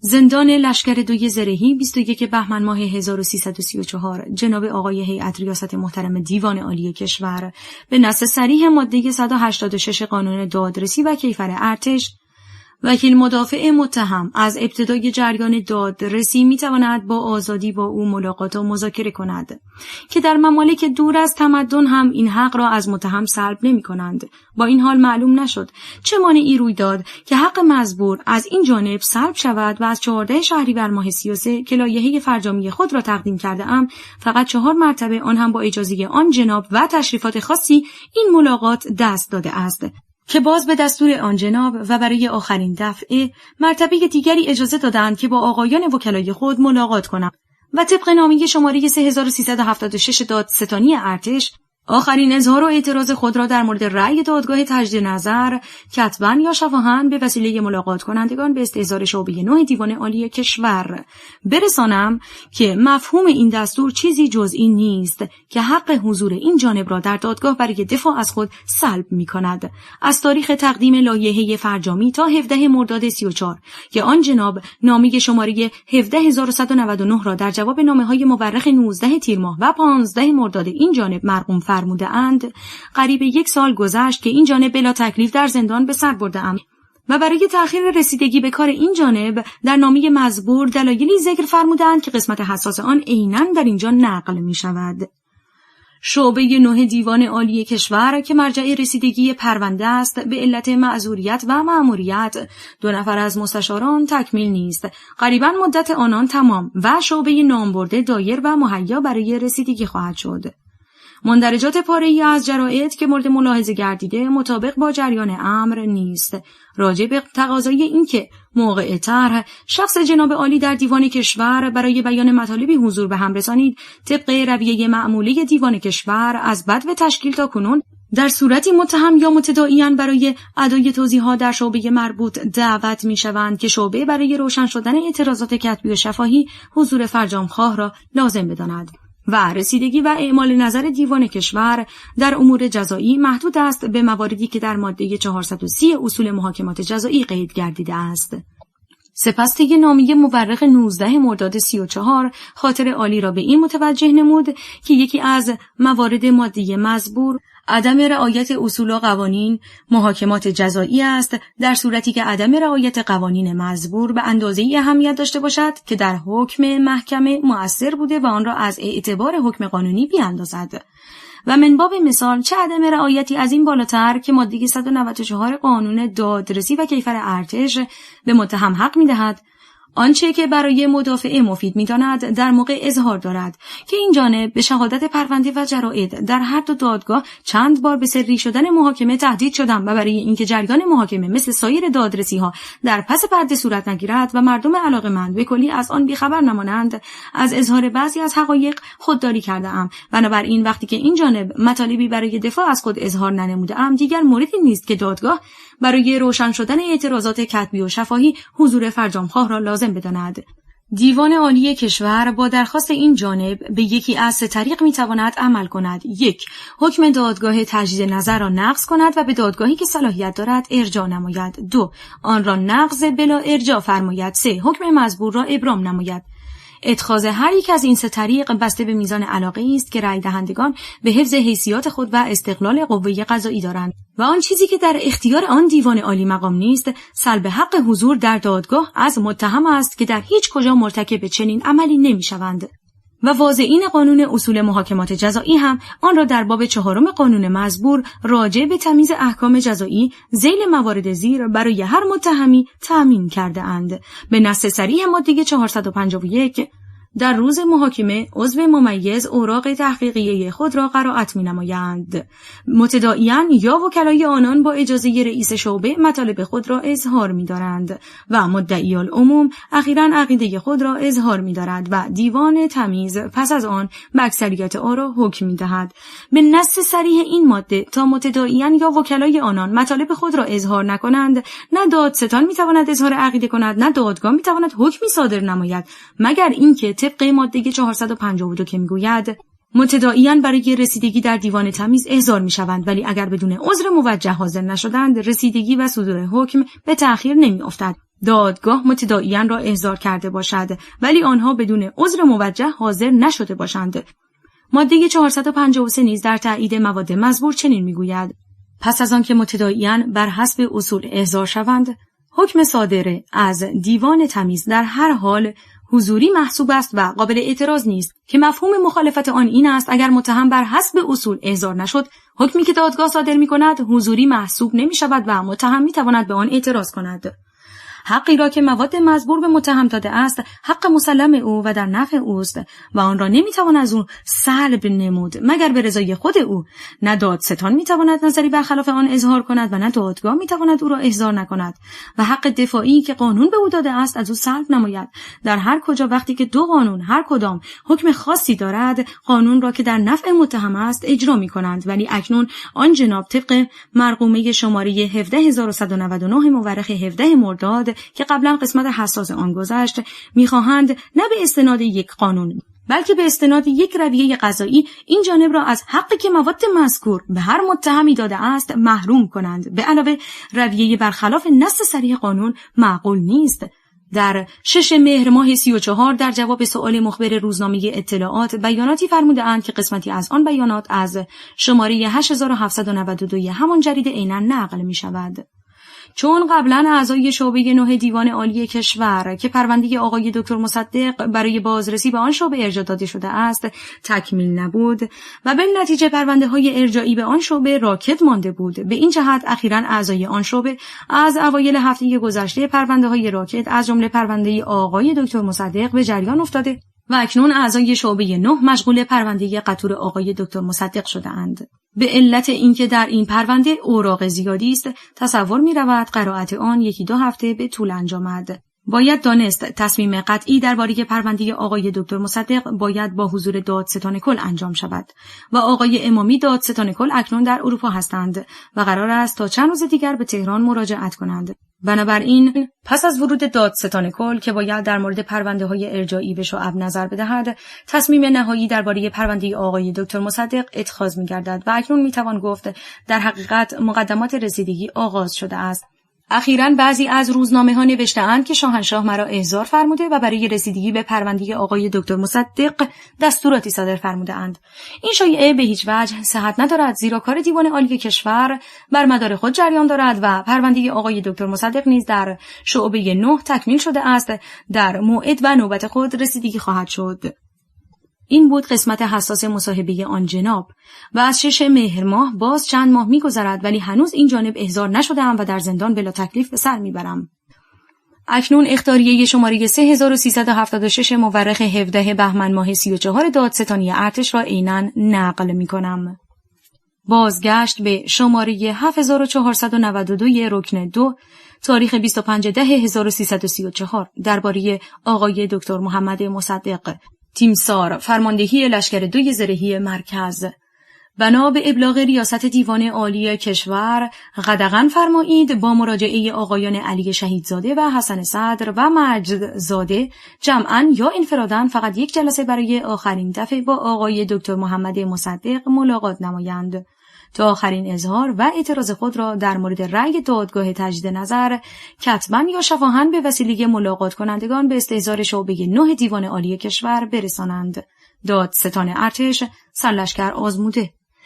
ریاست محترم دیوان عالی کشور، این جانب هر قدر تجسس نمودم در قوانین موضوعه ملاک و مدرکی برای صدور این اخطاریه ندیدم. اکنون که دیوان عالی کشور می‌خواهد در یک امر حیاتی مملکت اظهار نظر کند، چنانچه قانون و مقرراتی هم نبود، شایسته و سزاوار این بود که متهم را احضار کنند و بیانات او را بشنوند. چه بسیار از مطالب که متهم نمیتواند بنویسد نه پیغام دهد و میخواهد آنها را در آخرین وقت دادگاه اظهار کند و دادگاه طبق مقررات محاکمه جنایی در همه جا رأی خود را بلافاصله بدهد و این رأی مسئول از هر شایعه و دخالت و اعمال نفوذ باشد، خصوصا اینکه قانونی هم برای این کار هست و طبق ماده 451 و 452 اصول محاکمات جزایی دادگاه مکلف است که متهم را احضار کند و بیانات او را استماع نماید. چنانچه کار دیوان عالی کشور بر مدار خود جریان دارد، چه چیز سبب شده است که این جانب را از حق دفاعی که قانون در خود دادگاه به متهم داده است محروم نمایند. نویسندگان کیفرخواست 9 مهر ماه 32 ارتکاب 13 فقره عملی را به این جانب نسبت داده‌اند که در فصل 2 لایحه خود به دادگاه تجدید نظر جواب آنها را داده‌ام. چنانچه تمام آنها را هم این جانب مرتکب شده باشم، چون هیچ کدام مشمول قانون مجازات نمی شود، مرتکب جرمی نشده‌ام. اگر دادگاه با این نظر موافق است، این جانب از حق حضور در دادگاه صرف نظر می کنم تا دادگاه رأی خود را بدهد و تکلیف این جانب را معلوم نماید و الا باید به دادگاه احضار شوم و آنچه برای دفاع از خود مفید می‌دانم بگویم و ثابت نمایم که دادگاه نظامی برای محاکمه نخست وزیر صالح نیست و طبق اصل 69 متمم قانون اساسی رسیدگی به کار این جانب در صلاحیت دیوان کشور است. از روزی که کشور ایران صاحب رژیم مشروطه شده، از آن نخست وزیر و وزیرانی که برخلاف مصالح مملکت کار کرده اند حتی یک نفر را هم ولو برای چند دقیقه بازداشت نکرده اند. کمیسیون مختلط تشکیل دادند، قرارداد تحت الحمایگی ایران را امضا کردند، پلیس جنوب را به رسمیت شناختند، امتیاز کشتیرانی دریاچه ارومیه را تنفیذ کردند، مطالبات بی اساس دولت انگلیس را قبول نمودند، مدت امتیاز معادن نفت و تسلط بیگانگان را برای مدت 32 سال تمدید نمودند، نرخ لیره را به نفع بیگانگان بالا بردند، فداکاری‌های ملت ایران را ندیده گرفتند، سیاست خارجی را کماکان در معادن نفت جنوب برپا نمودند، توازن صادرات بدون نفت و واردات را که در دولت این جانب یکی شده بود از بین بردند، به طوری که واردات سال 33 در حدود 700 میلیون تومان بر صادرات فزونی داشته است. توازن بودجه را به هم زدند و 65 میلیون تومان کسر بودجه سال 1332 را به 700 میلیون تومان رسانیدند و صدها از این قبیل که چون در مصالح بیگانگان شده بود از هر تعرض مسئول ماندند و حتی بعضی از آنها مورد تقدیر و حق شناسی هم واقع شدند. ولی من و همکارانم را که جز خواسته های مردم کاری نکرده ایم و حتی قدمی بر خلاف مصالح مملکت بر نداشته ایم بازداشت نمودند و محاکم غیر صالح و غیر مستقل محاکمه و محکوم کردند و اکنون قریب 3 سال است در زندان مجرد به سر برده‌ام و دست حق گذاری به بالاترین دادگاه مملکت دراز کرده‌ام. این دادگاه هم می‌خواهد مرا از حقی که قانون به هر متهمی داده است محروم کند. ای کاش همان روز 15 اسفند 23 یا 9 اسفند ماه 31 من از بین رفته بودم و اکنون یک عده رجال پاک دامن دچار مخدور نمی شدند. محضوری که موجد آن خود دیوان عالی کشور است. چنانچه بعد از تقدیم لایحه فرجام موضوع مأموریت و معذوریت به میان نیامده بود و دادگاه به کار این جانب رسیدگی می‌کرد، این کار خاتمه یافته بود. بر فرض اینکه من آزاد نمی‌شدم، مربوط به دیوان عالی کشور نبود، ولی بعد که اوضاع به تدریج فرق نمود، روحیه آقایان قضات هم مثل سایر مردم ضعیف شد و دادگاه تشکیل نگردید. در هر کجا امید مظلوم به دادگستری است. وای از آن وقت که دیوان عالی کشور هم نتواند طبق قانون وظایف خود را انجام دهد، که در این صورت چه فرقی است بین این دادگاه که قضات آن استقلال و مسئولیت دارند با دادگاه سری یا علنی نظامی که هرچه در آن بگویند کسی نشنود و حکمی که صادر می‌کنند روی سلسله مراتب و اطاعت از مافوق باشد. اکنون در قبال تصمیمی که اتخاذ فرموده اید نمیتوانم اظهاری بکنم، فقط آن قسمت از نامه مورخ 22 مهر ماه خود را که به آن جناب عرض نموده‌ام در اینجا نقل می‌کنم. هرگاه شعبه این جانب را برای حضور در دادگاه احضار نکند و حق دفاعی که قانون به هر متهمی داده است از این جانب سلب کند، چون دیگر وسیله‌ای برای دفاع ندارم، مرگ را به زندگی ترجیح می‌دهم. و چون بر طبق دستور آن جناب بین این جانب و آقایان وکلایم دیگر ملاقاتی دست نخواهد داد، از همکنون به استظهار عالی میرسانم که چنانچه تا آخر فروردین ماه 1335 که فقط 4 ماه به انقضای مدت حبس این جانب میماند، دادگاه تشکیل نشود و این جانب را برای دفاع از حق خود احضار نکنند، تصمیم خود را به موقع اجرا میگذارم. اگر دیوان عالی کشور قادر به اجرای قانون نیست، در این جانب قدرت انتحار هست و این هم باز خدمتی است که به آزادی و استقلال مملکت می شود و من از صمیم قلب آن را استقبال می نمایم. زندان لشکر 2 زرهی مرکز 21 بهمن ماه 1334 دکتر محمد مصدق. 7. زندان لشکر 2 زرهی مرکز 20 اسفند ماه 1334 اعتراض به حکم غیابی. جناب آقای علی هیئت رئیس دیوان عالی کشور: تهدید من به انتحار سبب شد که شعبه 9 دیوان عالی کشور کاری را که قریب 2 سال در آن درمانده بود و نمیدانست چطور اظهار نظر کند که به این و آن بر نخورد تسریع نماید و پرونده قطور مرا نخوانده و رأیی بدون مطالعه و ذکر دلیل که جراید روز آن را به شرح ذیل منتشر کرده اند. شعبه 9 در مورد تقاضای فرجام آقای دکتر مصدق ایراد و اعتراضات متهم را وارد ندانسته و رأی دادگاه تجدید نظر نظامی را درباره ایشان ابرام می‌نماید. در یک موضوع حیاتی، یعنی بر علیه قانون اساسی و مشروطیت یک ملتی صادر کند و حکم دادگاه نظامی را که به استناد ماده عام المنفعه 317 قانون دادرسی و کیفر ارتش صادر شده است ابرام نماید. آری، تاریخ هر روز به یک صورتی تکرار می شود و از سیر تاریخ نمی توان اجتناب کرد. یک روز کسانی را که سد راه منافع بیگانگان می شدند به عنوان مخالفت پادشاه با اسلحه آن روز و امروز بدین طریق از بین میبرند، ولی هنوز آن جبر تاریخ به مرحله قطعی خود نرسیده است و من بر طبق قانون به این حکم مختصر و مبتذل میتوانم اعتراض نمایم. من به این حکم غیابی که از نظر ملت ایران فاقد ارزش است، طبق ماده 453 اصول محاکمات جزایی که میگوید پس از آنکه طرفین بر حسب اصول احضار شوند، حکم صادر از دیوان عالی تمیز در هر حال حضوری محسوب است و قابل اعتراض نیست. چون بر حسب اصول احضار نشده ام و دادگاه با احضار من مخالفت نمود، اعتراض می کنم و به آنهایی که حکم ابرام را صادر کرده اند طبق ماده 150 قانون مجازات عمومی هر یک از قضات یا مستنطقین یا مدعی العموم ها نقطه چین که برخلاف صریح قانون رفتار کنند از شغل قضایی منفصل به علاوه به تأدیه خسارت نیز محکوم خواهد شد. اعلام جرم می نمایم، چون که بر طبق ماده 452 اصول محاکمات جزایی که می گوید متداعیان برای رسیدگی در دیوان تمیز احضار می شوند، ولی اگر بدون عذر موجه حاضر نشدند رسیدگی و صدور حکم به تأخیر نمی افتد. می بایست مرا احضار کرده باشند ولی نکرده اند و همچنین به نص صریح ماده 451 همان قانون در روز محاکمه عضو ممیز اوراق تحقیقی خود را قرائت می نماید. متداعیان یا وکلای برای آنان با اجازه رئیس شعبه اطلاعات خود را اظهار می‌دارند. میبایست بعد از اینکه این جانب مطالبی اظهار کنم رأی بدهند. این کار هم نشده و قانون را نقض کرده اند. در خاتمه عرض می‌کنم که این اعتراض برای این نشد که دادگاه مرا تبرئه کند، چون که این محکومیت برای من مزید افتخار است، بلکه از این جهت شده است که در دادگاه نظامی نتوانستم حقایقی را اظهار کنم و می‌خواهم در این دادگاه آن حقایق را به عرض ملت ایران برسانم تا همه بدانند علت محکومیت من چیست.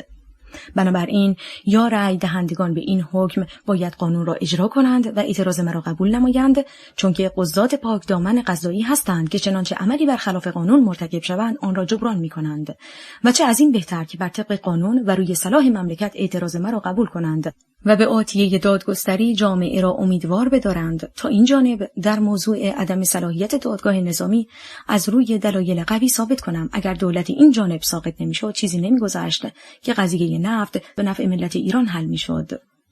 و یا اگر قضات این کار را نکنند، آن جناب با جناب آقای وزیر دادگستری که رونوشت این نامه برای ایشان فرستاده می شود وارد مذاکره شوند که در یک کنفرانس آزاد بتوانم آن حقایق را اظهار کنم و البته تصور نخواهند فرمود که من می‌خواهم از این اتاق زندان که در این مدت فقط برای رفتن به دادگاه و دادستانی ارتش از آن خارج شدم از هوای آزاد استفاده کنم. من تا آخرین روز مدت 3 سال، چون این حکم از یک دادگاه صالحی و به نفع مملکت صادر شده، در هر زندانی که بفرمایند میمانم، ولو اینکه جهنم باشد. و به طوری که در نامه مورخ 22 مهر ماه 34 عرض کرده ام، چنانچه اعلیحضرت همایون شاهنشاه هم به مقتضای رعیت پروری این جانب را عفو بفرمایند، چون توهین بزرگی است که به یک خدمتگزار مملکت و شاهنشاه آن می شود، آن را قبول نخواهم کرد. محکوم در 3 دادگاه: دکتر محمد